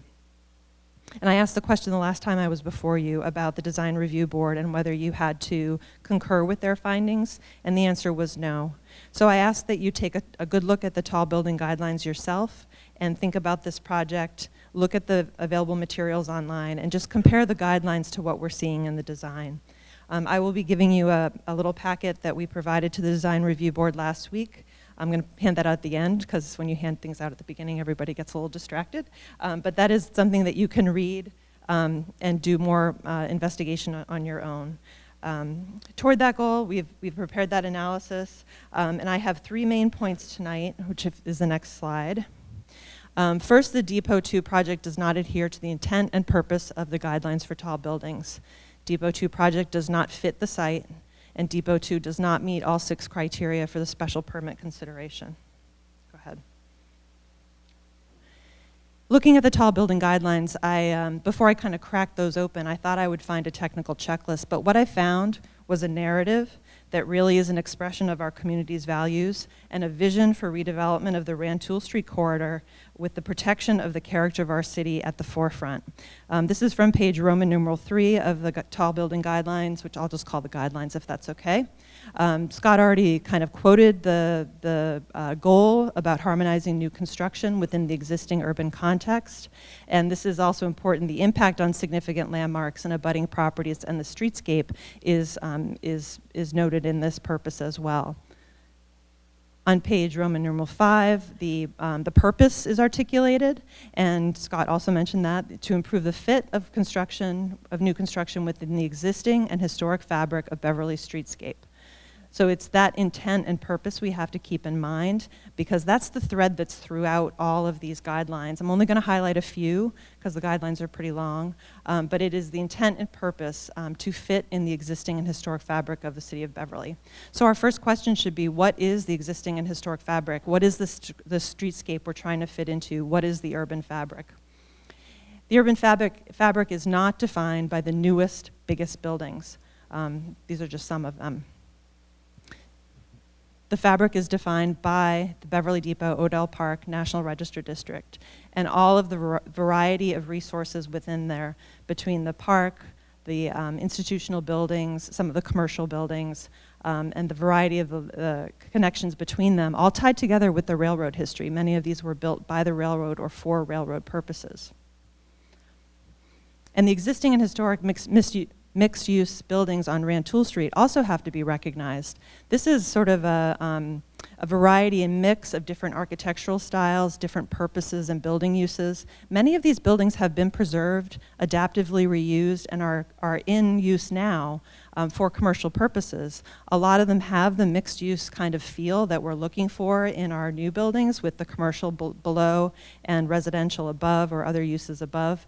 And these are buildings that have been here for a really long time, so we should look at those as our reference points and not just assume that we're going to wipe everything out. Rantoul Street's really long, and if we keep seeing the same type of architecture kind of take the place of what is there now, we're not going to be left with anything. The guidelines also call out kind of an overall height limitation statement. And I highlight this because it's about being careful. And I'm just going to read it. Raising the current 55 feet height limit indiscriminately may allow the development of tall buildings on higher ground or less desirable locations, resulting in significant impacts to existing landmarks, historically significant structures and districts, and the city's skyline. Now that's a warning that you need to employ a higher level of scrutiny when you have those historically significant structures and districts kind of in the crosshairs.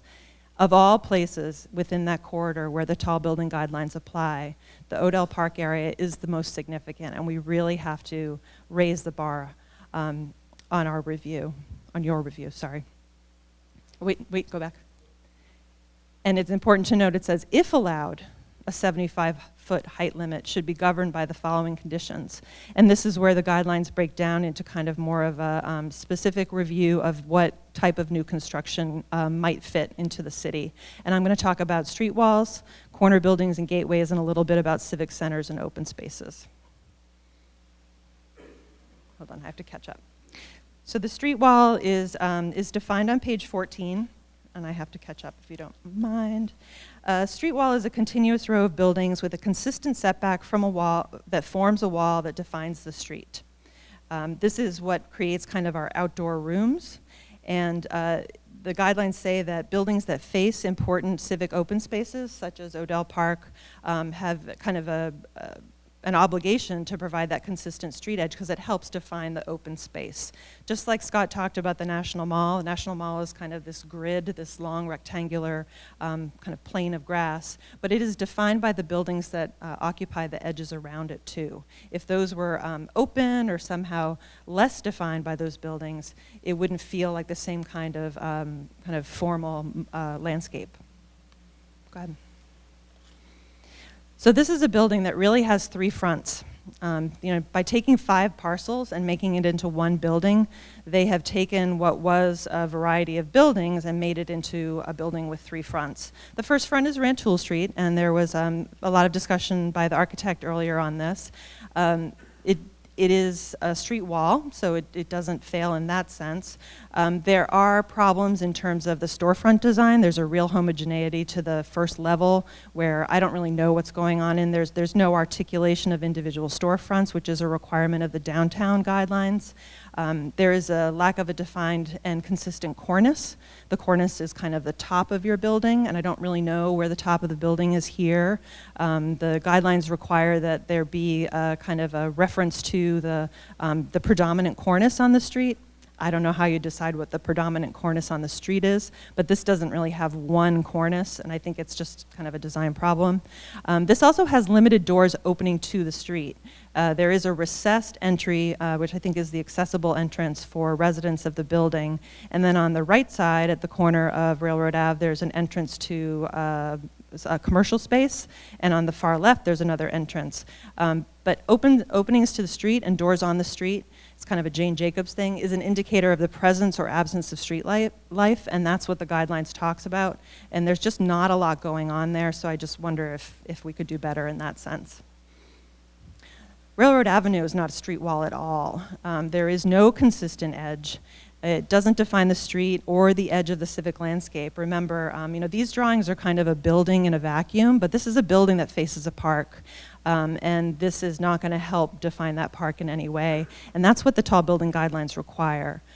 These are doors to private residential areas and retail spaces, but they don't open on the street. If you catch the elevation change, you can see at the corner on the left, that's Rantoul Street, there's a 5-foot drop as you go down to Park Street, which means that most of this elevation, if you were walking on the sidewalk, is kind of a wall next to you. It also separates the sidewalk from those first floor activities, and the intent of the guidelines is to activate the ground floor and to activate the street. This is activating a plaza that is not the street. And this is just an example of what that 5-foot drop will look like. We know what it looks like because it's the Enterprise building. This is someone standing next to that wall. That's what it will feel like walking from the Park Street corner up toward Rantoul Street. It's not a lot of height, but it's a lot of wall, and it's about a 50-foot run of that wall. The Park Street elevation is really being treated as a back door, and there's no relationship to people on the sidewalk. In fact, I think there's one little guy here. See this guy? He's running away.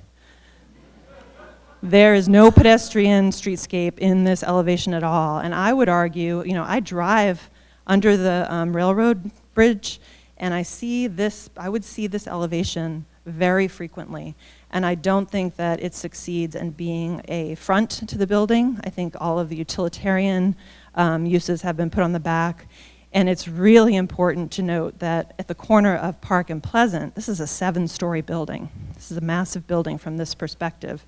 And these perspectives are all National Register District properties. So the box factory, the veterans housing, the elevated walkway that you use to get to the depot, the street itself where you go under the railroad tracks, that's all National Register area. And this is what you're going to see from it. In site plan, you can see that that edge is totally eroded. And again, the representation in drawings is really, it's deceiving because what you see is sort of like, oh, it just blends out into what would be the park. But there is a hard edge there between the sidewalk. Oh, where's my pointer? So this is the sidewalk, and then this is all wall and steps. So your activated plaza, your public space is totally separate from the sidewalk, and then we have a whole bunch of parking here too. So just remember the drawings can be deceiving. Go ahead. The guidelines also call out special treatment for the civic and open spaces. This is very similar to the street wall, but it's just worth reinforcing that it's about defining the edges of our open spaces, and we can all acknowledge that Odell Park is one of our most important civic and historic landscapes. And this also requires that we have a highly transparent and active street edge. It's a street edge, not something you can see from the street. Go ahead. So when we look at that plaza, we have to understand exactly how much of this is activated with public use. What you see in yellow are resident-only uses. That would be the entrance, the dog park, resident patios, and a resident terrace. Customer-only uses, so those would be like if you're in the restaurant eating, you would be sitting outside, and then there's sort of an entry portico to the other commercial space on the right. And then the orange is circulation. That's where everyone has to walk. And that's where the benches are, 7 benches. So that's our public space. And remember, it's not an extension of the sidewalk. There is a hard edge between the sidewalk and that space. So unlike a lot of places where you get a widened sidewalk, like at Tartine or something like that, where you can sit out and you're on the sidewalk, but you're also in the restaurant, you're either in the restaurant or on the sidewalk in this design. It's not the same thing. And I think we've seen plazas like this. I mean, this is essentially the same design as 131. And the only advantage 131 has is it's on grade. So you can actually get to that plaza from the sidewalk. The seating spaces for the eateries are on the sidewalk level, and that helps. But I've never seen anyone other than residents and their dogs in this plaza. So if anyone else has, let me know, or take a picture and send it to me. So why can't we use kind of the tools of old city building? Why can't we look at the topography of the site and say, that's an advantage. We can use that to create a beautiful streetscape. We can step our storefronts up the slope so that everything is on grade with the sidewalk. So the storefronts and those buildings are engaged directly with the public realm. These are examples from history and examples from now. There is a way to create a low-rise, commercial or mixed-use design along Railroad Ave with a tower behind it. There's nothing that says a street wall has to be 55 feet high. It just means there should be an edge. We can create an edge that's like a new city. You know, new urbanism is the thing. They're building cities all over the place. Assembly Square in Somerville is one of them. This is the type of method they use to bring the scale down to the pedestrian level, but allow for the type of dense development behind. And I think this is what we should aim for. The corner building is also a significant aspect of the guidelines, and in this location, so corners are actually called out in the guidelines. Rantoul Railroad is one of those corners, and this is where gateways are also discussed, and this is an important gateway, as we all know. The gateway corner buildings demarcate a gateway, and they provide landmark or orientation at important urban crossings. Next. So this is an example, this just shows in an orange kind of blur the existing building on the corner of Rantoul and Railroad. It sits at the proper corner, so basically the property line is right at the back of the sidewalk or very close to it, so that creates that edge on the sidewalk. That's the Costa Luca building. Its dimensions may be slightly off. I just kind of drew a rectangle. This proposal pushes the building back 20 feet from the existing back of sidewalk, and it creates a void. And the prominent element that's supposed to define the corner, which is required in the guidelines, that prominent element really is only on the Railroad Street side. If you were coming from the south on Rantoul Street, I don't think you would even see that taller element.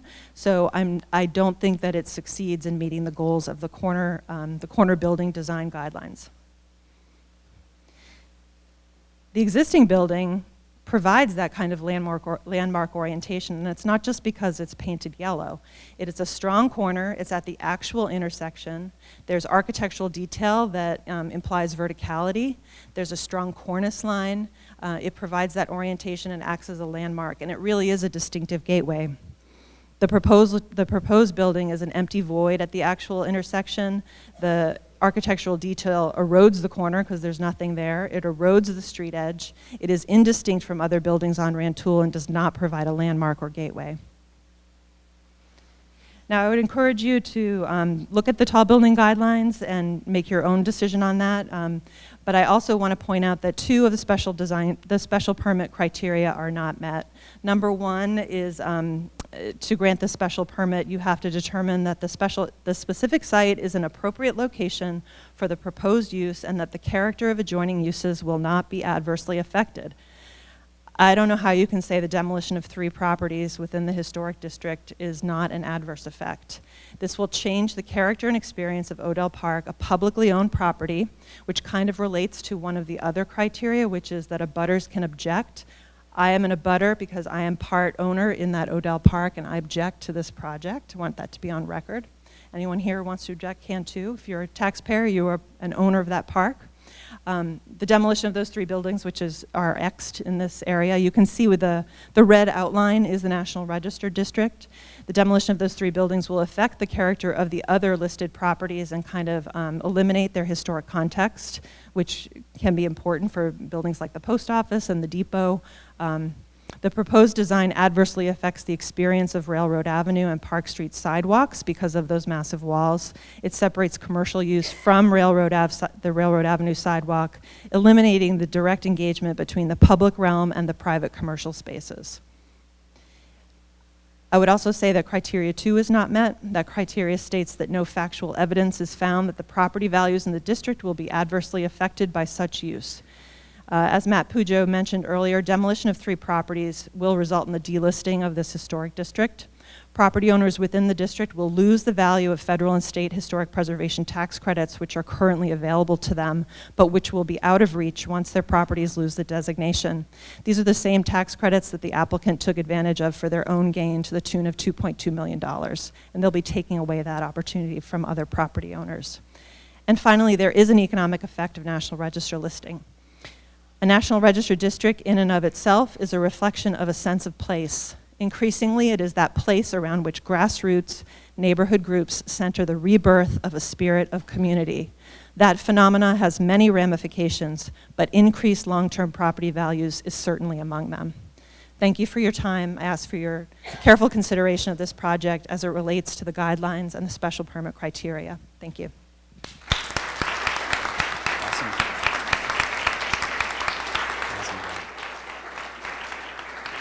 Wendy Pearl.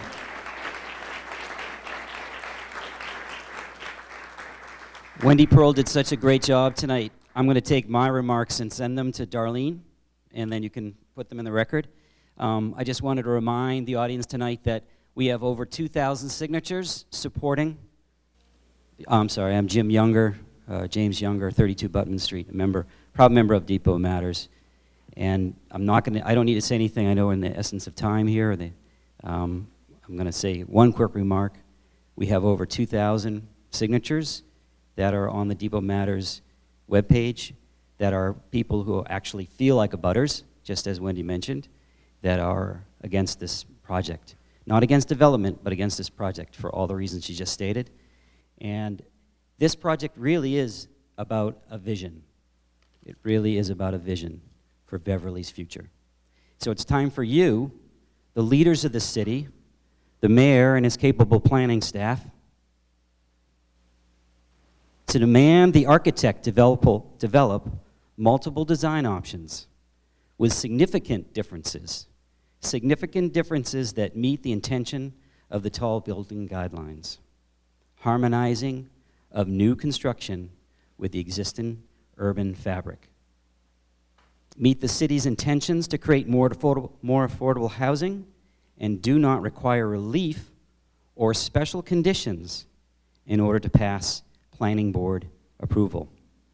I thank you for your time tonight. And thank you again for moving the venue to this venue.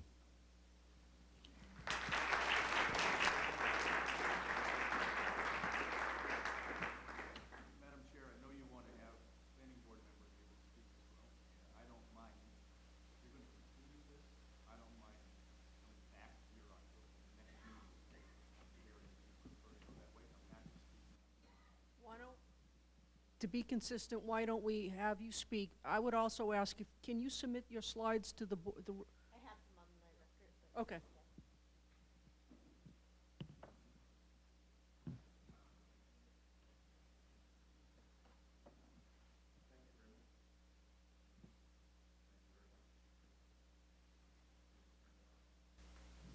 Very much. Peter Johnson, 677 Hale Street, and indeed a proud member of Depot Matters.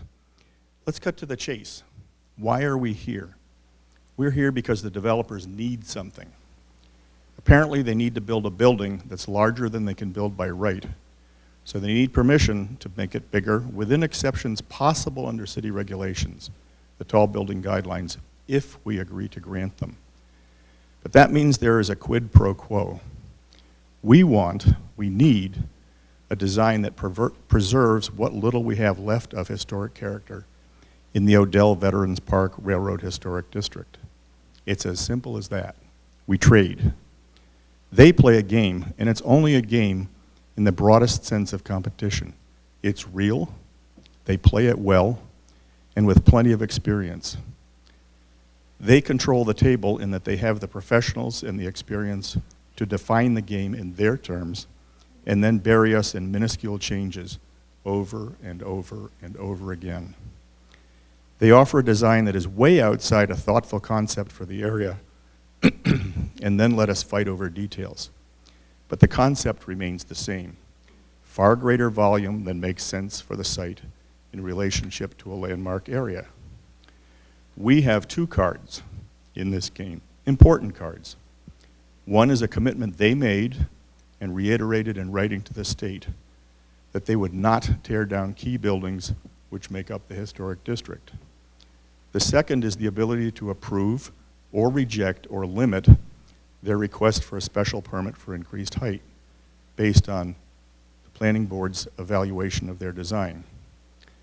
The district is important to us because it is a marker of our roots. The district is important to them because they received $2.2 million in tax credits in exchange for creating the district as a national landmark. And in so doing, they agreed not to tear them down. Now they are intent on getting out of that commitment. Have no doubt about it.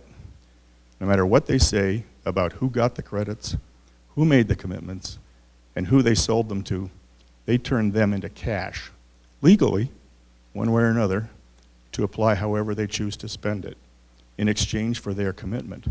But that sealed the commitment. We're too polite to say they lied about retaining buildings in the historic district.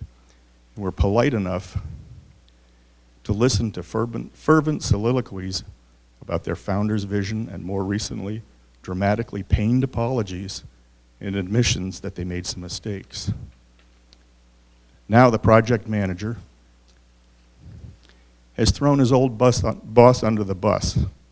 He claims that it was people before him who made commitments that current management didn't have anything to do with.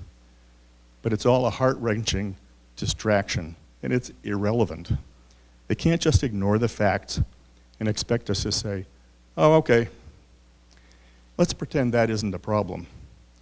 The company did make the commitments in writing to the state. And if present management wasn't part of the team at that time in 2014, they've had 5 years to learn about it. The same 5 years in which, by their own admission in an earlier hearing, they consciously just waited to run out the 5-year clawback clock and apply for demolition permits. A hangdog apology doesn't magically make the commitment go away.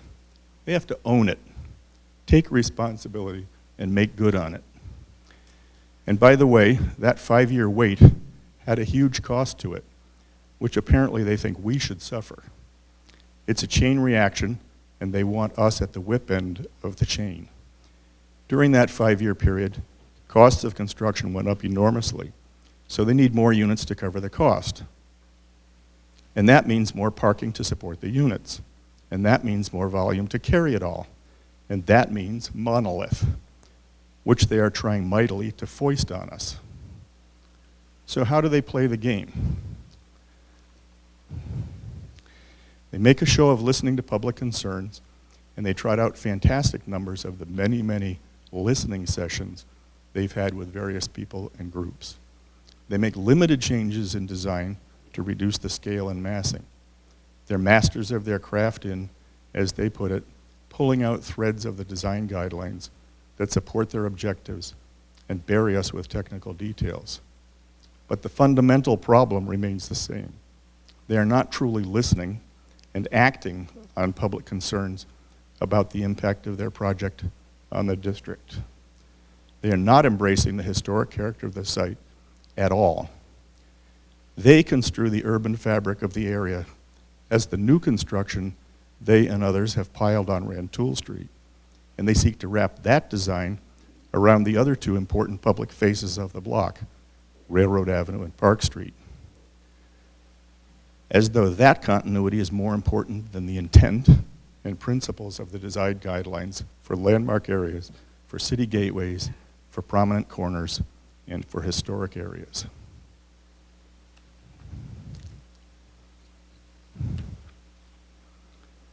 I give my colleagues in Depot Matters enormous credit for the dedication, skill, knowledge, and passion that they've put into analyzing the designs, researching the numerous examples, as Wendy showed you, around this country and this area and the country that show how development incorporating historic sites can succeed, and in documenting how those principles comport with the intent, principles, and yardsticks of the guidelines relevant to this site.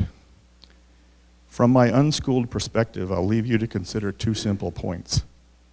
Have you thought about why the upper stories of this massive structure are illustrated in ghostly white? Do you suppose this is to give the impression that they kind of disappear into the clouds? Do you suppose they will actually recede when construction is complete?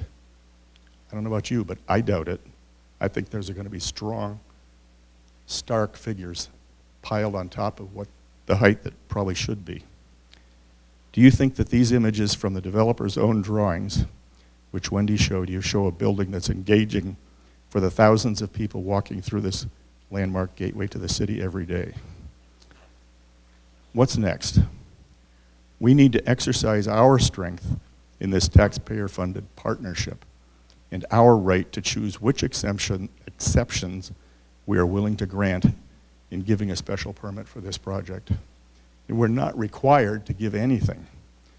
We need to stand firm and require the developer to make serious changes to accomplish what is important to us. It is not enough to say, well, it's better than last time, and it's better than some of the other buildings on Rantoul. Beverly is in a position to require that the developer do it right, do it well, and do it now without any further trivial manipulations of the same flawed starting point. Then come back to show us that you actually heeded and respect the historic landmark which this site requires. Until then, we strongly urge the planning board to reject the special permit application. Thank you very much.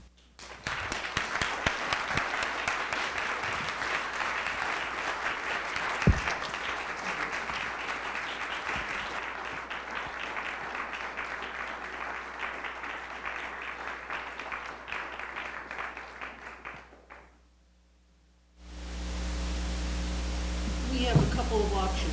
We can continue this public hearing to our next meeting, or we can move to extend the public hearing that's next on our agenda, push it off for half an hour or so. I will say this, that I know that the applicant wanted comments from the board tonight.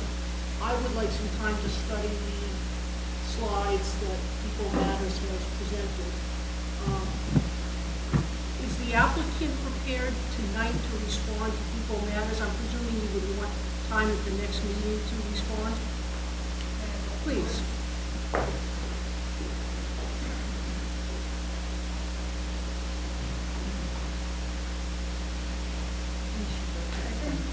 Sorry, we should take action on sending. Okay. Maybe. Okay, so what is the next?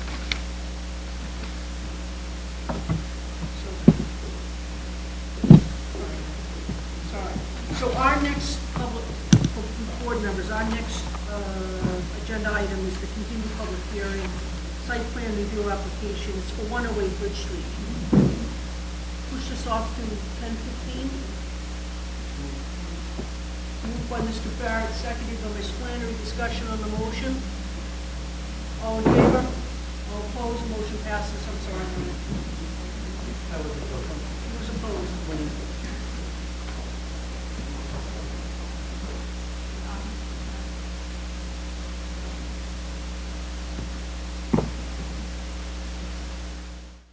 Madam Chair, we are not, as I think Ms. Flannery can attest, we have certainly gone through the presentation of design guidelines in detail within the Design Review Board. And we have listened to the presentation that you heard this evening as well. We are not prepared to rebut that this evening. I would like, I think, some clarification from the chair as to whether in fact, you want to have that discussion within the planning board, because it is, notwithstanding the representation from Ms. Pearl stated earlier this evening, as I read the bylaw, the determination is for the design review board to make with respect to compliance with the tall building guidelines. So if it's the chair's pleasure for the board to take on that role as well, or to hear that presentation, we are happy to oblige, but we did not come prepared to do that this evening. I have some sort of overall thoughts on the presentation tonight that I'm happy to share with the board if you'd like, but I can, we can also go through our original presentation point by point on the tall building guidelines if the board would like to do that. But I just like to point out that there's a judgment call that that is not apparent from the zoning ordinance.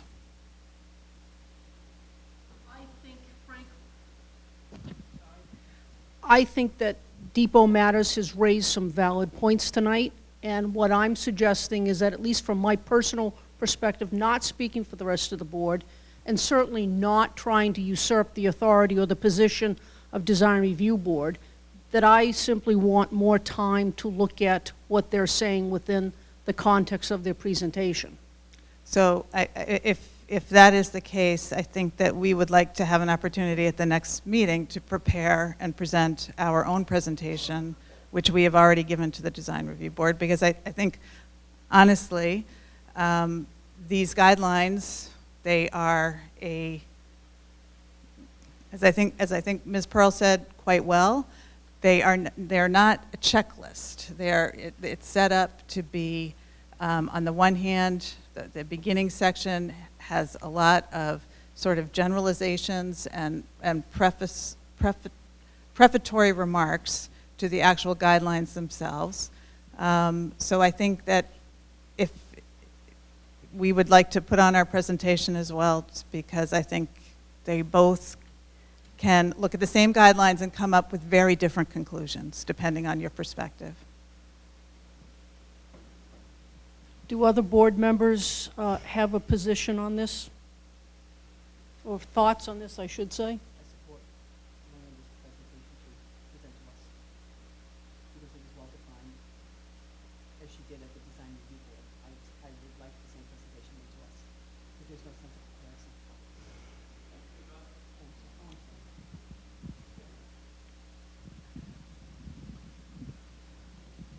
I do believe that Ms. Gooding and the team should make the presentation to the planning board, as it was very detailed at the Design Review Board last week, and not having the opportunity for the board to see what I did.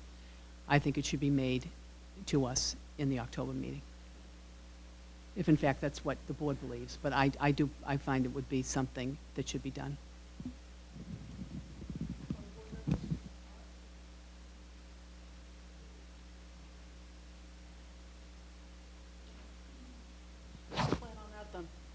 Should we also just, again, I recognize and I appreciate the efforts on the board's part and planning staff's part to plan ahead for these meetings so that we have members of the public here. We had also intended to have a discussion next time with respect to parking and traffic. Do you think that we ought to continue that to the next meeting or have everybody here?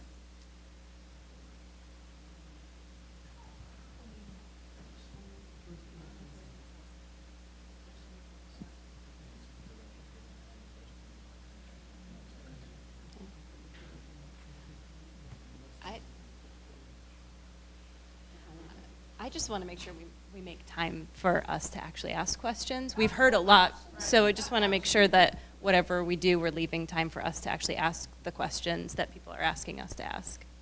I agree. And I also think that, as been discussed significantly tonight, that this is a very significant project. And I know it's a lot asking you to represent something that you presented to Design Review. But I think it's important for us to see it and to be able to make the appropriate judgments with, again, without usurping the authority or the purview of the Design Review Board. That's my position. Yeah, and just to be clear, my question was rooted in, not in, we are happy to make the presentation. We spent a lot of time making it before the DRB. My question is rooted in just getting some clarity as to the roles of the respective boards. That was the root of my question. Thank you. So I think Mr. Barrett's suggestion, which is that the October 1st meeting wrap up sort of the design and the inclusionary housing aspect is a good one, and then parking and traffic on the 22nd. And so at that meeting, just to be clear, and not this evening, we would have some comments from members of the board? Absolutely. Any this evening or no? We're postponing? We are 10 minutes from concluding or continuing this public hearing. I think Mr. Marciano wanted to speak, and there's another gentleman I think who wants to speak, and I really would like to at least wrap up that part of it. So I don't think there'll be any board questions tonight. Okay. Is the answer to Gooding's question about whether or not we're revisiting what the Design Review Board did, and if so, under what standard, is the answer to that question we don't know yet. And so we want their presentation, but without without saying what we're going to do with it. That is, we might decide that we're, as I take it as the applicant's position, that we're bound by what the Design Review Board has already decided, in which case it'll be interesting to hear the presentation, but I think it's not our place to revisit it. On the other hand, we may decide that we can revisit it, but we don't know the answer to that question right now. Well, I think there's probably two things to consider. One, the Design Review Board hasn't made a decision. They took a straw poll. That's different.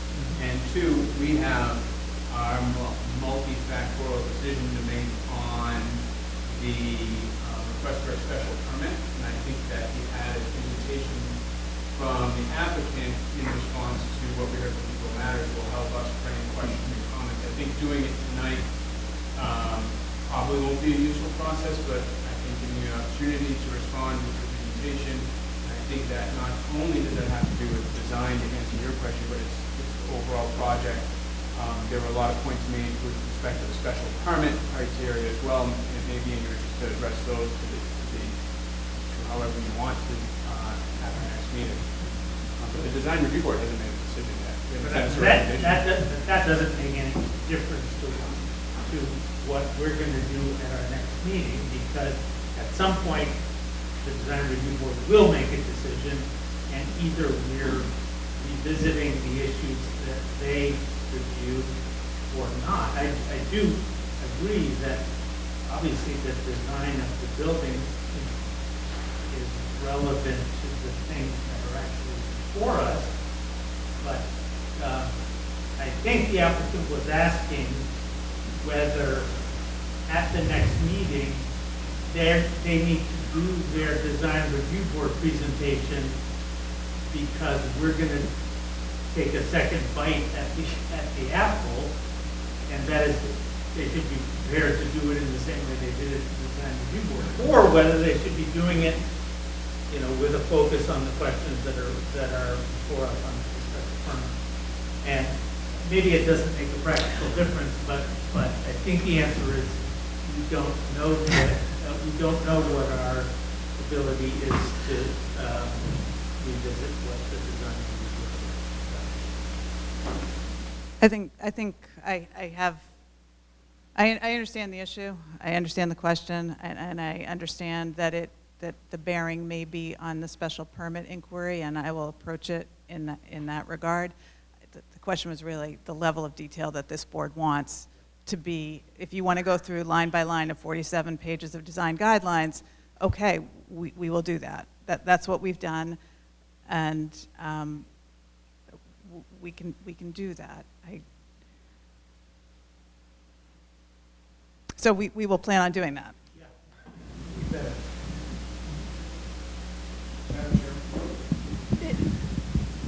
Susie looks like she's doing it. She doesn't So I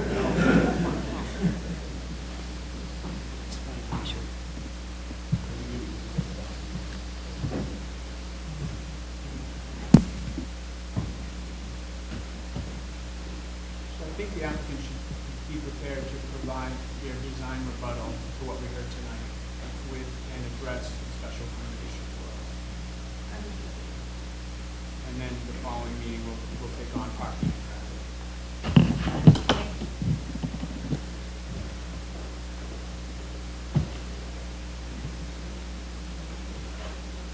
Sir, did you want to speak?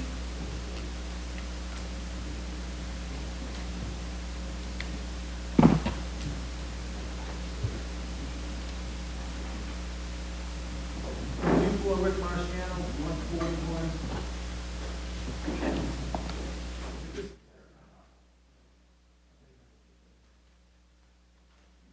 Test, okay, sorry. Upalo Rick Marciano, 141 McKay Street. On reference to Chris Copland, I'd like to say thank you in reference to I had an issue over at McKay School with the pedestrian path.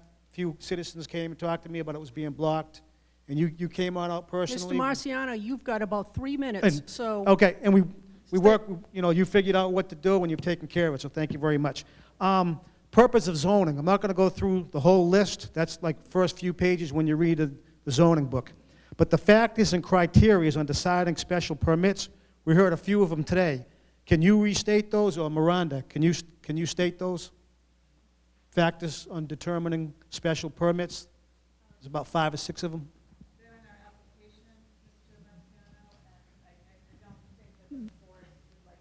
We don't Okay. need to hear them, they're a matter of public record. Okay. Normally, it's one of the processes, you read those before you make a decision, but I just wanted to, I think the board is aware of what okay, I wanted the special public permit just to criteria- hear what those are right now, so they can get an idea on what those are. Last thing I have is probably for the city solicitor. The citizens also have a special tool. The special tool used by the citizens is the initiative petition. And if the planning board approves this, this is a specific way that the citizens can go against their vote. So I think that's a big thing here right now. There's thousands of people interested in this, and if you want the building a little smaller, or if you do not want the special permit approved with the height and the parking, the city solicitor, can you let the citizens know for a initiative petition what? Mr. Marciano, it's not appropriate for you to address the city solicitor Okay. during the course of this meeting. Thank you. Can you let the, Madam, can you let the citizens know what the requirements are for an initiative petition if the planning board approves this project? Can't right now. Okay. Okay, well, thank you very much. Okay, I welcome a motion to continue this hearing to October 1st. Madam Chairman, before you do that, I have a document I'd like to make part of the record this evening. I'll forego my remarks until next meeting.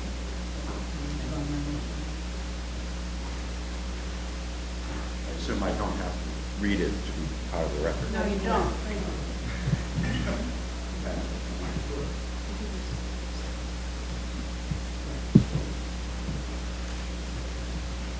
Okay, there's a motion for the board to continue the public hearing until October 1st. Discussion on the motion? All in favor? All opposed? Motion passes. Thank you.